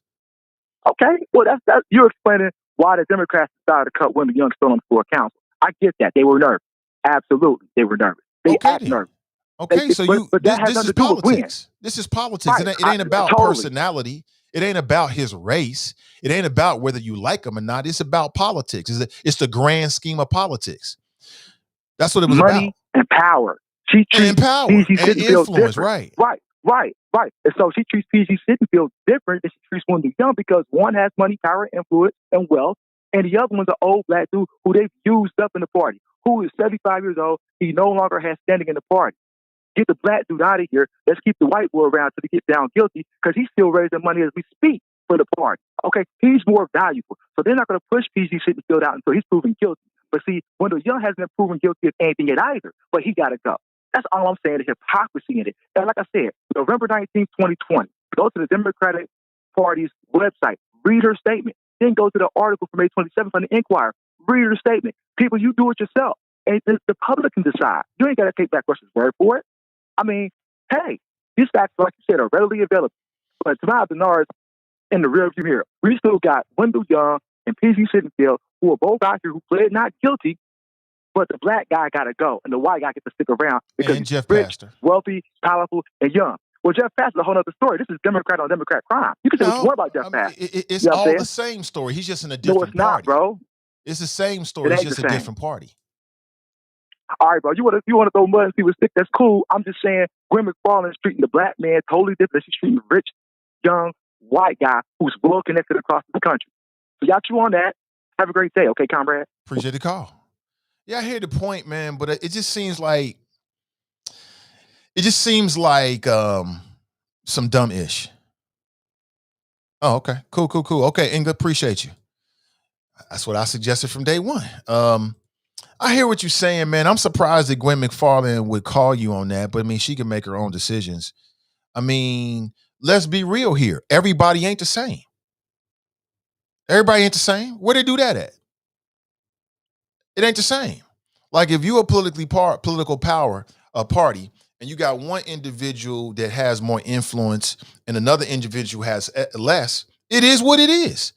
I'm not saying it's right or wrong, but that's the way the world works everywhere. I mean, it is. That's what you want to say, then okay. I can see that.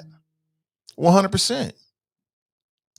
And I think that if we're going to have this conversation about who's more influential and impactful, then you also have to incorporate and analyze the way Tamaya Denard was treated by the Democrat Party. I think that's fair as well.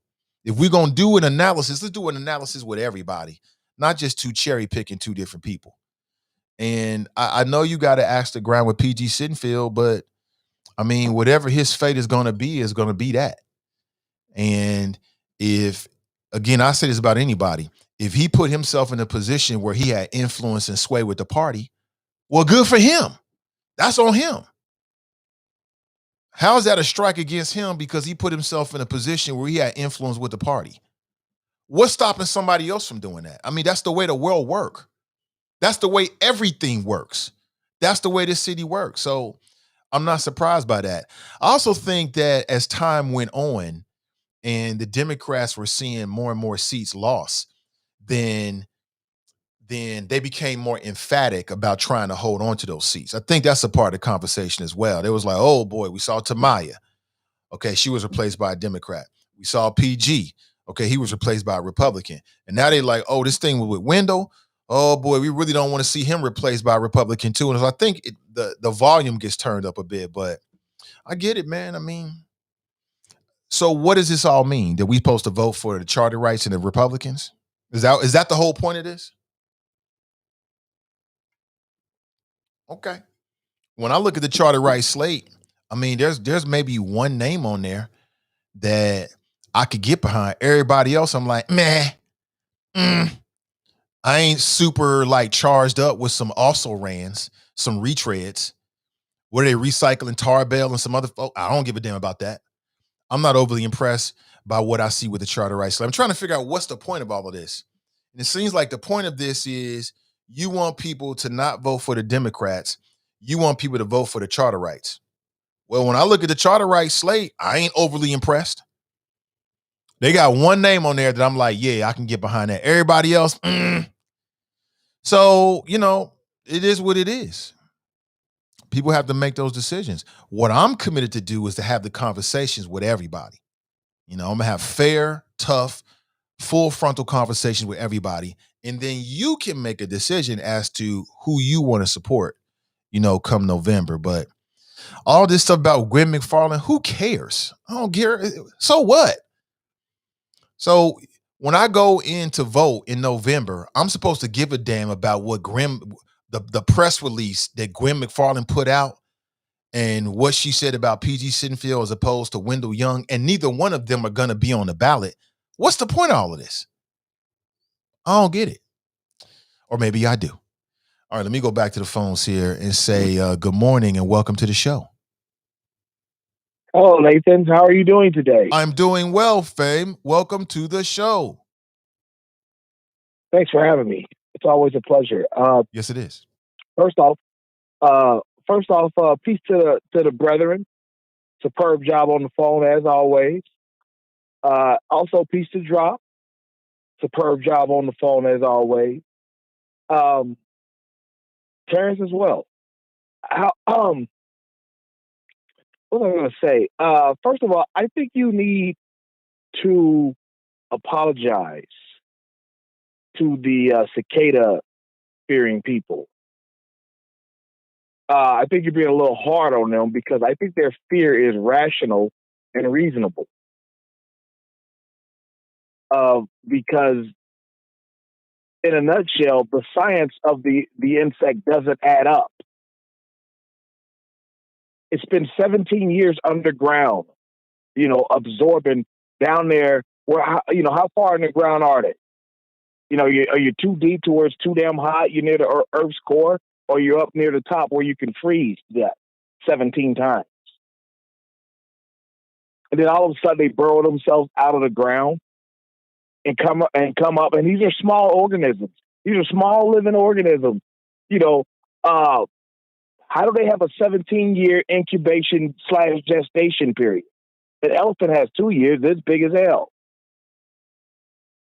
And these are small little, these are not, there's a good chance that these cicadas are not real. Much like most people have never seen a baby pigeon. These cicadas are probably surveillance. So these people's fear of them is rational and reasonable, that they're being surveilled, that they're under surveillance by the government. Because the science of like I said, the science of the cicada makes no sense. It doesn't add up to anything. What type of life pattern is that? Live 13 weeks every 17 years. What life form that can sustain something like that? That's reasonable. You know what I'm saying?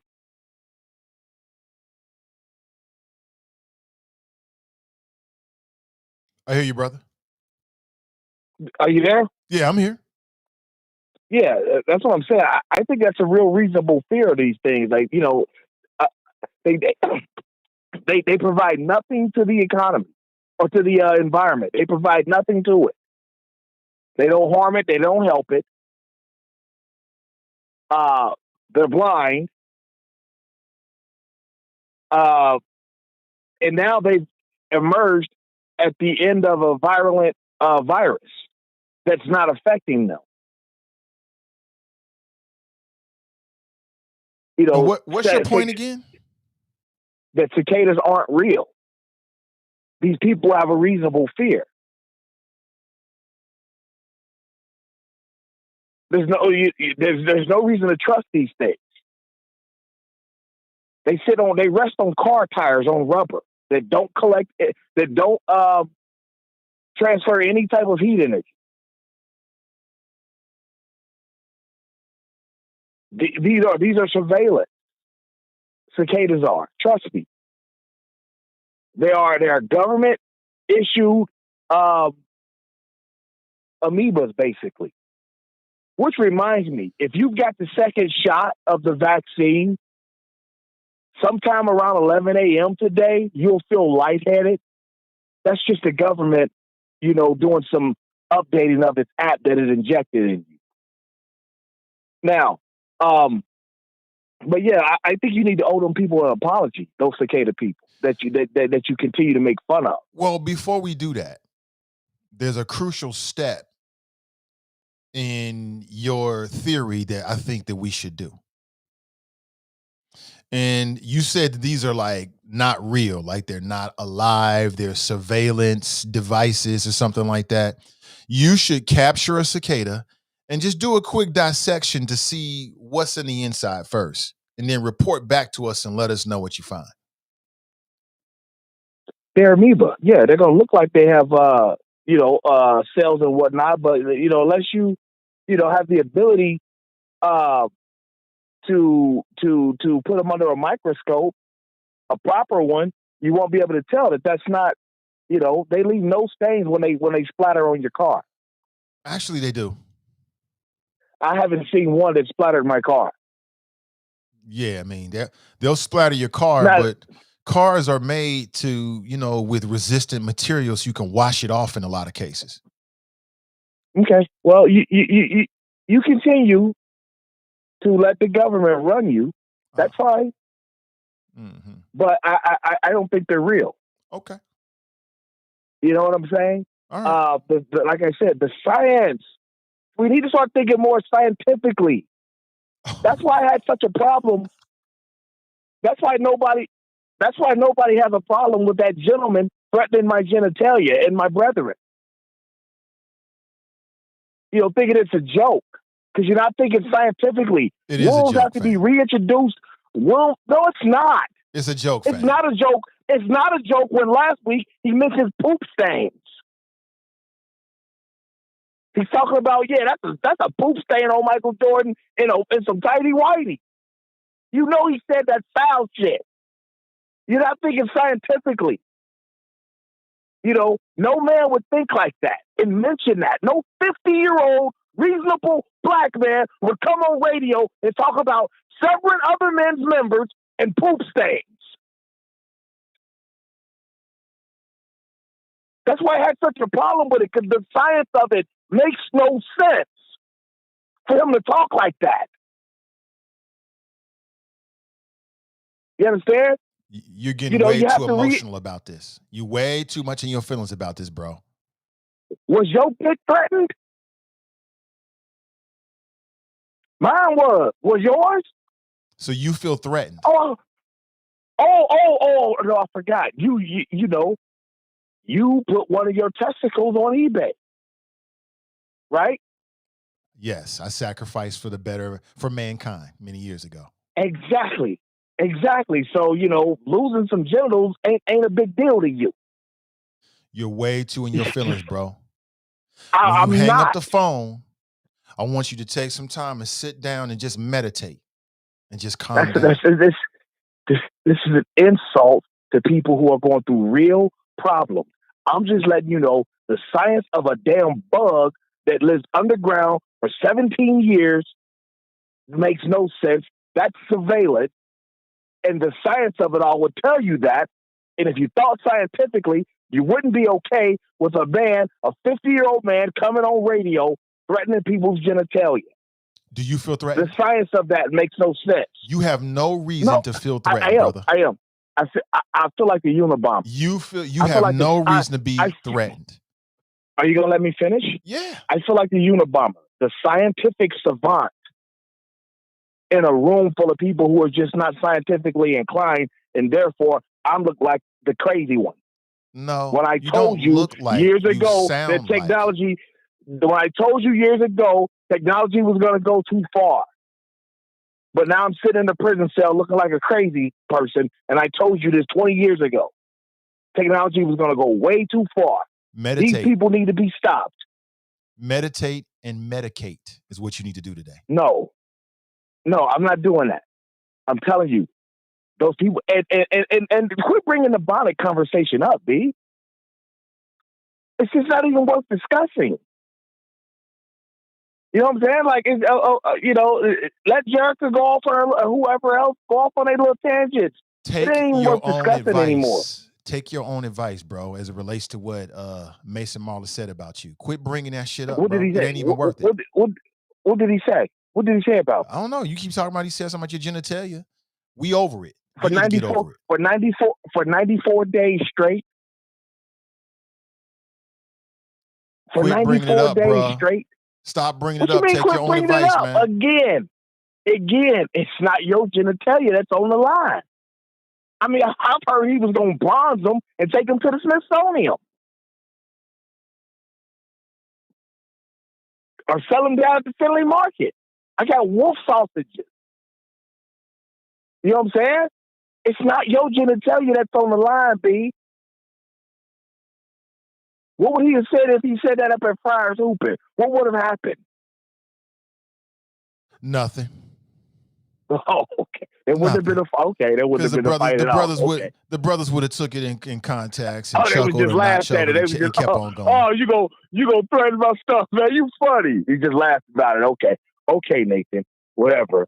Hey, it's been real. When you call yourself a wolf, I will get out of here during the daytime, and you set up a crazy circumstance like that, you're gonna get a crazy response. I blame you. You're to blame. I blame you for not checking it. You know it was whack. You should have told him. You've let people come in here and bite me, threaten my genitalia. You let people come in here and compare people to pit bulls. You need to check some of this nonsense while you trying to check me. Check some of the stuff they said at us. You know what I'm saying? Now, way too sensitive. As I was saying, it's been real. It has. I had fun. I kind of have fun. I'm sure we'll talk again soon. Probably won't be this week. I'm in Dayton, Ohio, minding my business.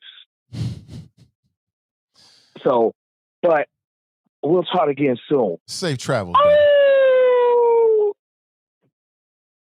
That was not the best howl you've ever done. Take your own advice, bro. You way too caught up on what some dude said in fun a long time ago. Way too caught up.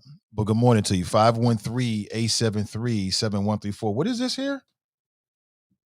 What am I seeing? David Mann to announce major endorsements in his campaign for mayor. Outside of Unity Baptist Church today at 11 a.m. I'm not going to be able to get there. Members of the media are invited to join a press conference with David Mann. Will be announcing major endorsements of his candidacy. I'll be honest with you. I don't really care about David Mann's endorsements. Somebody writes, in case you missed it, Negro press conference today at 11 a.m. in support of David Mann to be held at Doc Foster's church. Here we go. Like I told you, man, that's part of the problem. You can always find a self-loathing Negro to stand by you in Cincinnati. Always. I ain't saying nothing negative about Reverend Doc Foster. I'm sure he's a great man, does great things. This ain't personal. I'm just saying, in general, that's part of the issue. You can always find a Negro, always find a black person to stand next to some dumb shit. You can always find that. That's the reason why it's so hard for black folks to get ahead in this city. Part of it is many reasons, but that's part of it as well. That dude is crazy. So I don't know. I won't be there. I don't want to be there. I mean, why should I go to his press conference? He wouldn't even call into our show. I mean, come on, what I look like? I'm not that interested, quite honestly. Whatever race David Mann runs, great. But why should I take my time to drive to a press conference to see to cover a man that couldn't even call into the show? I don't got time for that. I got better, man. 11 o'clock, I'm gonna be halfway through my workout. So y'all let me know what's going on. You know what I'm saying? I'm working on getting some field reporters for what we're doing here with CDM. I love for some folks to just report live and then stream live to our Facebook page. If that's something you might be interested in, like being like a citizen journalist, hit me up. I'm down. But today, I ain't got time for it. And I'll read about his major endorsements. Like, who's going to endorse David Mann? I'm sure a lot of people. I'm sure there's a lot of people that really like David Mann. He's like that old school Democrat, quasi-Republican type. That's going to be really, really, really, really popular for a lot of people. A lot of people don't like Avtab. He's like, who is this guy? It's progressive. Okay, great. Vote for whoever you want to, but I got better things to do. Today's leg day. Never skip leg day. Today's leg day. I ain't skipping leg day to go see David Mann's endorsements at Reverend Dr. Foster's church. I got better shit to do. Shit, I'm trying to get these legs together, man. Next time you see me, you're going to be like, damn, Nate, what happened? That's what I'm all about. Got to keep this right here nice and healthy. That's it. Alicia writes, women who wear bonnets to Kroger don't wear them to work. Why do we have to wait for Kylie Jenner to rock a bonnet before we accept our own styles? Yeah, right. Terrence writes, some adults still have childlike mentality. Now, Terrence, you're not going to like this, brother, but I got to be real. That's a plantation mentality, brother. I'm not saying you have it, but that's the way white supremacists looked at grown black people, as if they was all little kids, all little nigglets, 50 years old, but you really a child. That's why I keep saying this is a plantation mentality. We should have to get off of this, man. We should care more about the substance in these people's lives rather than what they dress like. That's what we should be worried about. Some adults still have a childlike mentality. Terrence, I'm not saying this is you, brother. I got way more respect for you, but you made the comment. I got to make the point. That's how white supremacists look at grown black people. We all little nigglets. We all little children, need to be led around. That ain't true. You're an adult, period. All this childlike mentality stuff, I'll let somebody else worry about that. No. Good morning. Welcome to the show. Good morning. How are you? I'm doing great. Doing great. Just in listening to Fame and Bizarro World this morning, I hope everyone is having a wonderful Wednesday. Look, wait, today is even Thursday. See, he got me all confused. Terrific Thursday. I just want to say, and it's just because I just feel like having some fun. Fame, what you said is one of the most insanely idiotic things I've ever heard. At no point in your rambling, incoherent response were you even close to anything that's considered a rational thought. Everyone listening to Nate's show is now dumber for having listened to it. I award you no points, and may God have mercy on your soul. Have a good day, Chopper. Thank you for the call. See, Danita we having fun. Danita knows what this is all about. She having fun. I'm gonna have to get that clip. I know they played it a lot at my former the station I used to work for, but they don't own that clip. Anybody can play it. I might get it myself and start running it. Great Racker, great point. Racker. Oh my God, that's hilarious. Mrs. Love being Black's writes, speak, Tracy. Your fame just called in and said some of the dumbest ish I've ever heard in my life. Now, before that, Black Russia called in and I found the quote. Here's the quote from Gwen McFarland, who's the chair of the Hamilton County Democratic Party. And I'm surprised she actually called that brother and even responded to it. But okay. Quote, while PG Sittenfield deserves a chance to respond to the charges brought against him, we are extremely disappointed he accepted a suspension rather than resigning. As a result of his unfortunate decision, his fellow Democrats on Cincinnati City Council cannot name his replacement, who will serve many months of his remaining term. So Black Russia, let me deconstruct this. Black Russia is making the point. Let's say he's on to something like, yeah, it was different, but what's the motivation behind it? I don't know. You know what I'm saying? Is PG Sittenfield the same as Wendell Young? No, they're not. They're two completely different individuals. One may have more influence and sway in the Democrat Party than the other. That's the way the world works. Where it worked like that everywhere. And then secondly, there's a cumulative effect. I don't know. I can't speak for Gwen McFarland, but perhaps the reason why she felt the need to speak up earlier when it comes to Wendell Young is because of multiple things. Maybe it's because PG Sittenfield at the time had more influence and sway in the power than Wendell Young does. Maybe it's because after watching what happened with PG Sittenfield and not speaking up earlier, she felt the need to speak up with Wendell Young earlier because she didn't want the Republicans to get a chance to replace him with a Republican. I don't know. Both are equally plausible. Both are equally plausible. I don't know. It could be both of them. And they both valid. I don't know why. That's why I said it would be interesting to see about Tamaya Denard. I can't remember if Gwen McFarland put out a statement about Tamaya Denard previous to her being suspended. Okay. If we go back, I'm going to search right now and see if I can find, I'll take a quick break and see if I can find it. If we find that Gwen McFarland put out a statement about Tamaya Denard saying, hey, before she stepped down, and again, these are different circumstances on some levels because it's hard to kind of to compare them because the circumstances are different, then maybe that can give us more to go on here. But, you know, like I said, you could be right. It could be that PG Sittenfield at the time was the number one candidate. Everybody thought that he was going to be the number one candidate to be mayor. And perhaps he had more sway and influence in the Democrat Party at that time than did Wendell Young or does Wendell Young right now. And or maybe it's a cumulative thing where the Democrats are sitting back like, damn, we wish that PG would have stepped down. That way we could have replaced him with another Democrat. I wish we would have spoke up earlier. So now they're like, hey, let's speak up earlier and let our voice be heard. Could be both. Probably is both, quite honestly, the more and more I think about it. So again, the whole point of this is what? To do what exactly?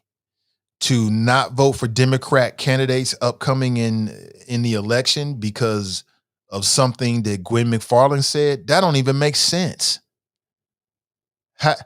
So in November, I'm not supposed to judge the individuals. I'm supposed to go back and look at what Gwen McFarland said about PG Sittenfield versus Wendell Young. That makes no sense whatsoever. Now, you might decide to do that, but to me, that doesn't make a lot of sense. I'm going to tell you what I'm going to do. What I'm going to do is I'm going to look at each individual candidate. I'm going to look at everything, every interview they do. I'm going to go to their websites. I'm going to do a real analysis of who they are as individuals. And also, I'm going to think about how I think they might fit into a majority in terms of their history, their platform, and how they feel about the issues that matter to me. I ain't gonna be thinking about what Gwen McFarlane said or didn't say in a press release. Who's doing that? I'm gonna do the same thing with the charter rights. I'm gonna do the same thing with the independents and the Republican candidates. I'm gonna vet them as individuals based upon their history, the things they've said, their platform, and where they stand on the issues that matter most to me. I don't give a damn. I'm not gonna be looking at what Alex Triantafilou said. I don't care about that. Who's doing that? But I mean, maybe some people are, but that's just me. That's just me. Black Russia writes, Gwen McFarlane needs to resign today. Wicked witch of the Dems. Why? Why should she resign? For what? I don't see it. I don't see it, but do your thing, brother. I know you're doing your whole political operative thing. I mean, do your thing. Let me see. Ronald Lackey writes, good morning, Chop Shop. Good morning to you, Ronald. Good morning to you. Bold Writing writes, but someone who try to tell you in love fix your crown is the bad guy. Elites. No, fake people who look and laugh and talk behind your back but smile on their face is the problem. Bold Writing, someone who try to tell you in love fix. But what Monique said wasn't love. I don't think that's love. It's misplaced insecurity. It's secondhand embarrassment. That ain't love.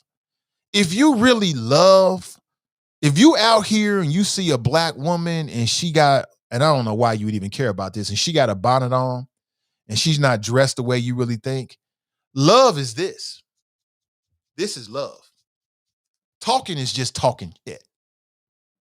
If I don't know about you, but in my family, if I see somebody need something, I do this. Because this is what matters. This is just talking. That don't mean nothing. Talk is cheap. This is what matters. If you ain't doing this, save all that stuff about love. You're just projecting your insecurities and your slave mentality on them. That's all that is. So let's not do that to the concept of love. Don't do that. Don't bring love into this. And I don't know about you, but fixing a crown is not an aesthetic. If you really want to fix the crown, get the finances together. Let's build some black wealth. Hell with a crown, you need a palace that you own. We just so mixed up right now. We got our priorities mixed up. The hell with an aesthetic. Is your money together? Is your family life together? Are you building black wealth? That's what really matters. I don't give a damn what you walk in. Like I say, I know 2 people in this city that I know personally, that if you see them walking around, you ain't gonna think much. And they got big stacks of cash. Very successful entrepreneurs. They ain't walking around like trying to show it off. You would be surprised. You'd be surprised. We got to stop judging books by their cover and focus on the substance. You might have somebody sagging their jeans. You follow them back home. House paid for. Couple of cars. 501k. Retirement's paid for. They got a financial plan. So who's the real king and who's the real queen? Meanwhile, you can follow somebody back from the store. They got all the clothes on. They look the part. You walking back to the house like, what? You live here? We got to stop judging books by their cover and focus on what really matter. I don't give a damn about what somebody got on in the grocery store. I could care less. It means nothing to me whatsoever because you don't know what their lifestyle is like. You don't know what their business is like. You don't know what their credit rating is like. You don't know what they business is like. You have no idea. None. But you know, this Eurocentric aesthetic got us so confused that we think that we can judge somebody based upon how they judge. You cannot.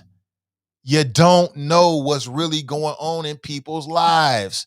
You got a lot of people fronting. They got a big old wardrobe, unhealthy. Got a big old wardrobe, finances in shambles. They got a big old wardrobe, living paycheck to paycheck. Meanwhile, you got somebody else, they living minimalist. They're not living paycheck to paycheck. They're taking vacations. They got a financial plan to retire, and you judging them. Please stop. And don't bring love in. This ain't got nothing to do with no love. This is about secondhand embarrassment and plantation mentality. You got to look better than that. Oh, how you leaving the house like that? I don't care how you leave your house. What I care about is, do you own your house? That's what matters. Care about how you leave your house? Are you building a legacy? That's what matters. Please, people, stop. Stop it, stop it, stop it. Stop it. Let me see, sound check. I'm sorry about that. Jesse writes, you miming again. Oh, man, that's hilarious. Boy. You worried about how you leave the house. I'm worried about if you're going to have a house to leave to your family. That's what really matters. I would never leave a house like that. Well, then don't leave the house like that then. But are you going to leave your house for your children? That's what really matters. Please stop it. Black folks, please stop. We got enough. Brown Legs writes United Way. Yeah, that brother had a suit on every day, and they played him like a little Negro, didn't he? Got ran out of town like he was nothing. Had a suit on every single day. How'd that happen? He had a suit on. He had a suit of town, everybody. Why was he being mistreated as the CEO of the United Way? He had a suit on. How is that possible? They treated him like he had sagging jeans on, right? Because it don't really matter to white racists. It don't make a difference. If people got a problem with you, they got a problem with you. It don't matter if you wear glasses. It don't matter if you sagging. It don't matter. And if people are going to treat you as an equal and give you love, it don't matter what you dress like. What God has for you, no one can take. If it's for you, it's for you. If it's not, it's not, period. I will 100% believe that. Do you? Bo Ryden writes, why didn't you put on your PJs for the show? If it don't matter, wear whatever, whenever, who cares? If I wanted to do that, I could do that. And that, once again, changing the conversation. Changing the conversation, Bo Ryden. What I do is what I do. And what somebody else do is what they do is the point. That's the point. My standards don't have to be your standard. And your standard don't have to be my standard. I still deserve respect, and so do you. That's the point. Why don't you put your PJs on? Irrelevant. It makes no difference to the conversation whatsoever. Mind your business, and if you really care, you should be spraying, make it rain. All these people in here that care so much about how other adults dress, I want to see you post some videos of you approaching people, women, not dressed the way you want to, and I want to see you doing this, spraying that cash.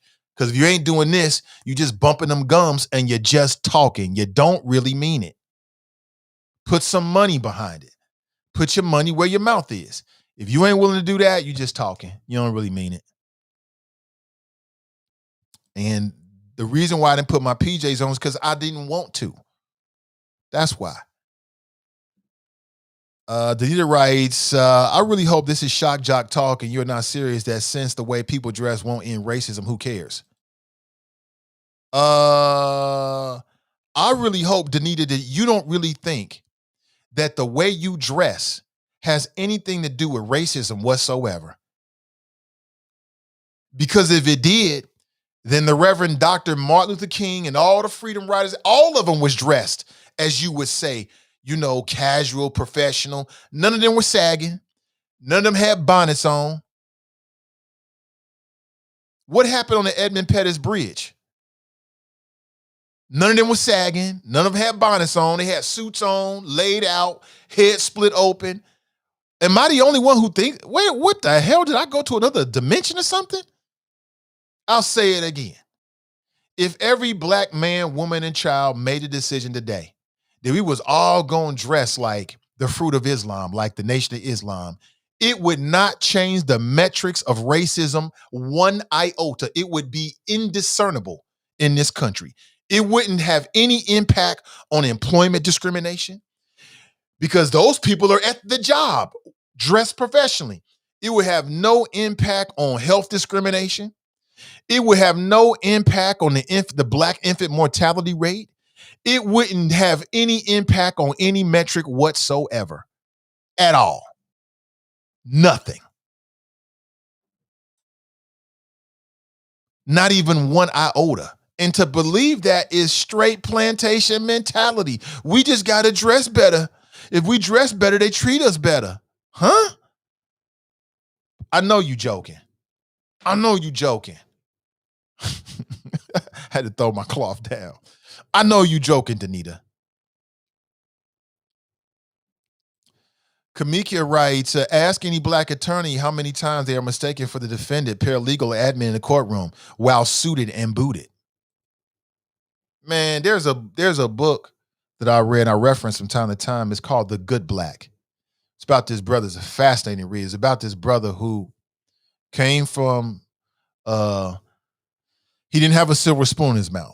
He grew up in the projects, but he worked hard. He was into finance, and he always wanted to get a business degree and work on Wall Street. So he did that.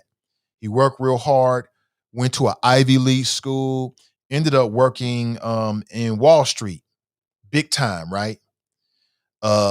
He talked about how, he wasn't into like the fads. He was old school in the sense that suit, tie, well-mannered, had a little afro, well-groomed, the whole 9 yards. All he wanted to do was just have a shot.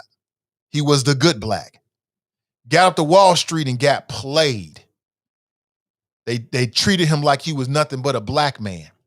And through the book, his eyes were open to the fact that no matter what he did, no matter what he dressed like, no matter how much he tried to fit in, some people were always going to see him as the black dude and treat him that way.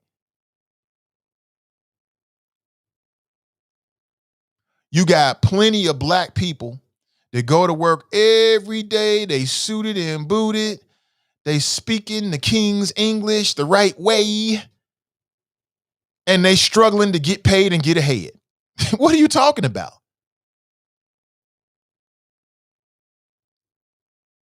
What are you talking about? It ain't gonna change one iota. It will be indiscernible, and we wouldn't be able to tell the difference whatsoever. You had these folks, what was it, men in suits and women in heels, marching through the streets, which we wear suits. It didn't make no difference whatsoever at all. We got men in suits. Who cares? Made no difference at all. It's very elitist too. As if to say, when you wear a suit, then white supremacists are going to take you seriously. You just a Negro in a suit. That's it. Stop it. Please stop it. Please stop. It don't have no impact. This is a black people thing.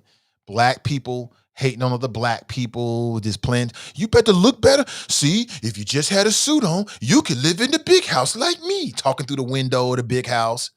It don't make no difference whatsoever. None. You got the sons and daughters of professional black people that go to CPS and their kids get treated the same as everybody else. Mom and dad run up there with suits on straight from work and they deal with the same frustrations as everybody else. Please stop it. Please stop. See, this is why I need to be here, to keep it real with you. This is crazy. This is crazy talk. Crazy talk. And to Karens and Darrens, they don't care if you at the barbecue. They don't care what you dress like. It don't matter. It makes no difference to them. They just got a problem with you. They got anxiety or issues or racism because of your skin color. They think they better than you. They think that you're inferior to them. Or they got some kind of QAnon conspiracy thought that you somehow are getting more of them because of your skin color or some other goofy nonsense. There was a woman, black woman. This is early on. Y'all might remember this. When COVID was first hitting, happened in Kentucky. She thought she had COVID, right? She kept going to all these medical institutions trying to get a COVID test. They kept telling her no, kept telling her no, kept telling her no. It didn't matter what she was dressed like. Had no impact whatsoever. Like I said, last year we talked about a black female. She was a CEO of a nonprofit. She went to the bank to get some money out. She's the CEO of a nonprofit. She went to the bank to get money out of her account, and the bank teller, white female, was like, this is a rather large amount. Yeah, you got your ID, and yeah, you've got all the information. Yeah, but I don't feel comfortable. I'm not going to process this transaction. It didn't matter what she had on. It didn't matter what she had on. I seen another similar story. It was a black dude, and he got a check from his employer. He went to the bank to cash it. The bank teller refused to cash his check with his name on it, and he had an ID. You know why? Because he's suspicious. I don't really know about this. There was another case. This black man was the mayor of a small town. I think it was in New Jersey. The mayor, the black mayor, went to the bank to try to cash a check and was denied the transaction. Had a suit on. Y'all need to wake up. Some of y'all is asleep. Y'all think y'all can control this by dressing better?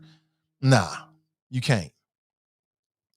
Stop with the game. See, that's why I need to be here. Because I'm not for the BS. I'm going to keep it 100 with you. Stop with the games. There's a place for everything. Job interview, you're going before the judge. Yeah, you want to put your foot forward because you want to play the game, but collectively speaking, it wouldn't change one thing whatsoever. Martin Luther King got stabbed. I think he was in Chicago. He was either in Chicago or New York. He got stabbed and almost died with a suit on.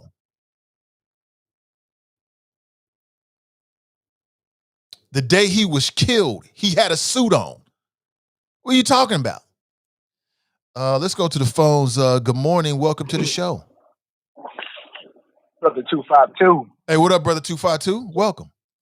Hey, what's good, man? I literally just tuned in, man. It's been a late morning. Now, bonnets. Is there a difference between the bonnets? Maybe did somebody make a reference with the bonnet? Is there a difference between the bonnet and women just looking decent or feeling accepted? You're not making that comparison there, are you? Again, I can barely hear you. Are you on speaker?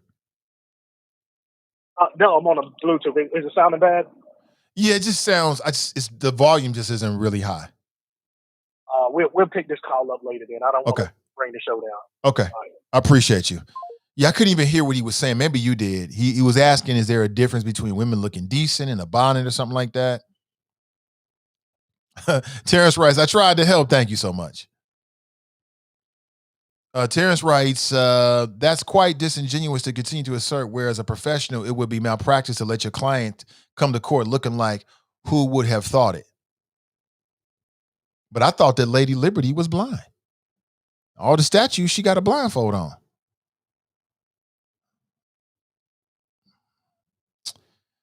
Malpractice? I don't know about that one. Let me see. Somebody writes, Clyde's cufflinks are obnoxious. He talking about Clyde. You talking about the lawyer? Oh man, that's hilarious. Richard writes, good morning, everybody, and it's Friday Eve, y'all. Yes, it is. Yes, it is.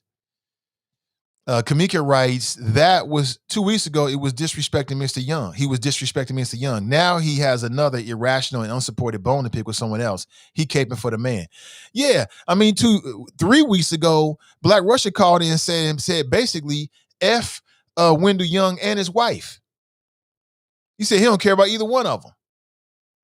Now he think he got a point, so now he want to run with it on another side. I mean, come on, man. You got to have some consistency in the game. I don't know what Gwen McFarland's motivations was, but I just put it out there to be real. You know what I'm saying? Maybe she didn't come out hard against PG Sittenfield because she didn't think she had to. She was hoping he'd do the right thing or do the right thing based upon the party. He did not. So now she's looking at Wendell Young and she's thinking, let me speak up because I didn't speak up before because I can see this could be a potential problem. And maybe at the same time, PG Sittenfield has more sway with the Democrat Party. So she wants to tread a little more lightly with him than Wendell Young does. Both could be true. And I'm still going to make an individual decision when it comes to city council. All right, who's going to be thinking about Gwen McFarland when they go vote? Raise your hand if when you go vote in November, you're going to be thinking about what Gwen McFarland said about PG Sittenfield and Wendell Young. Raise your hand if that's going to be a major factor in how you make your decision. Because I think that is ridiculous. Now, if that's what you want to do, that's on you. To me, I think that's foolish. I don't see the functionality in that at all. But, do you? Do you? It makes no sense. Judas Black Beachmont on line 3. Politically Petty Show, right? Once again, it's all about Smitherman and his jealousy of PG Sittenfield. I don't know what PG Sittenfield did, but he got under some people's skin. And I don't care if he's white. I don't care how he grew up. I look at the facts, man. Makes no difference. That's on him. So what? But you know what? Somebody's going to be swayed. Like, you know what? He got a point. Why didn't she say this? You know what? I ain't voting for them damn Democrats because Gwen McFarland, she didn't say the same thing about PG Sittenfield as she said Wendell Young. Who cares? It sounds crazy to me, man, but okay, I'm not alone. This guy sounds goofy as AF. I don't get it. But okay. Let me see. Terry writes, he sounds like he's down with Alex Jones. Boy.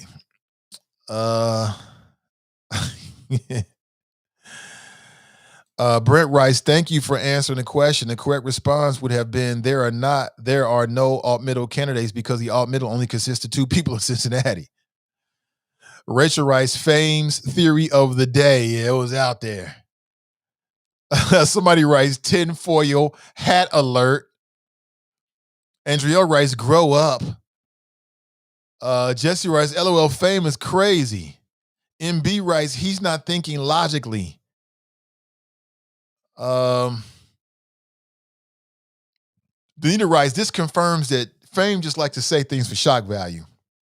He really doesn't live in Bizarro world. He just wants us to think he thinks what he's saying is real, right?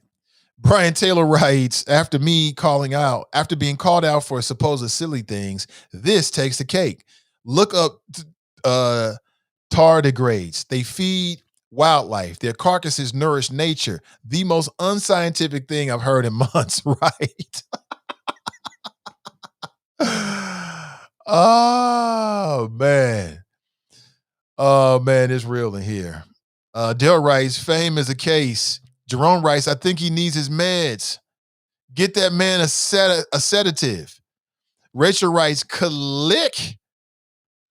This is scientific proof that Longview should have never closed. I agree with you completely, 100%. All right, my time is short, and I just want to make sure I let everybody know about this upcoming event. My Legacy Matters event is coming up. It's a Teen Father Resource Fair. It's going to happen on June 22nd from 5:30 p.m. to 6:30 p.m. The good people over at Rosemary's Babies Company is going to put this on at 4439 Reading Road. They're looking at all teen fathers between the ages of 13 and 19 are welcome. Bring your children as well. I don't see a lot of teen father resource fairs. And I'm wondering, wow, this might be a real opportunity for someone to get some information and some resources to help them in terms of being a father. I am a father, as you know. Being a father to me, I never anticipated on having children. I never thought I would have children whatsoever. Life just happens. And I'm very proud to be a father to my children. And I love them very, very deeply. And being a father, man, is a hell of a thing. It really is. Now, my experience with my wife is we've been doing this together. So we've always had each other. And even in that, it's hella difficult. I can't imagine what it's like to be a single parent and you got to do everything on your own. So props to all single parents. Being a young father, I just can't imagine it. I can't imagine what that's like. I bet it's very, very scary. And you're looking for guidance, you're looking for help. So let's do that. Let's help. Again, I'm gonna post this right after the show ends, and I'm gonna send the link to all of my people on the text as well. So you'll have it. Please share it and let everybody know about this upcoming event. Again, it's June 22nd, which is less than 2 weeks away. Not next week, but the week after that on Tuesday from 5:30 p.m. to 6:30 p.m. You can register for a free gift online at rosemarysbabies.co. And I really want to appeal to you. I think this is a really, really potentially really, really great thing. We just want to make sure as many people as possible know about it. So please share this when you see it up. It's on my page right now. It's in the friends group. I'm going to reshare it today as soon as we get off the show, just to make sure everybody knows about it. Okay. So My Legacy Matters, Teen Father Resource Fair. If you're a father, you understand just how daunting a task that is. You know, this is not a small thing. It's a very, very big thing.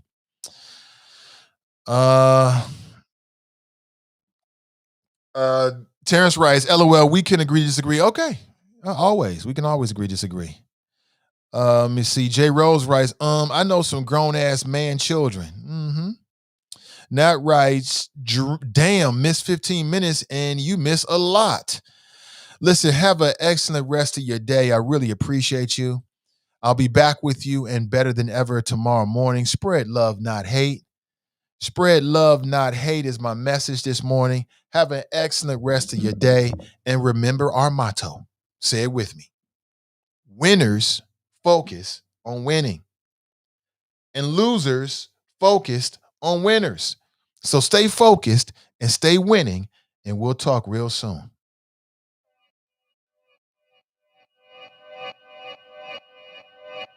Yeah. Talking to my mirror like I love you so much. Curving on my critics like I heard you, so what? You can't kill my confidence, I think I'm the man. Tally all the I ever gave on my head.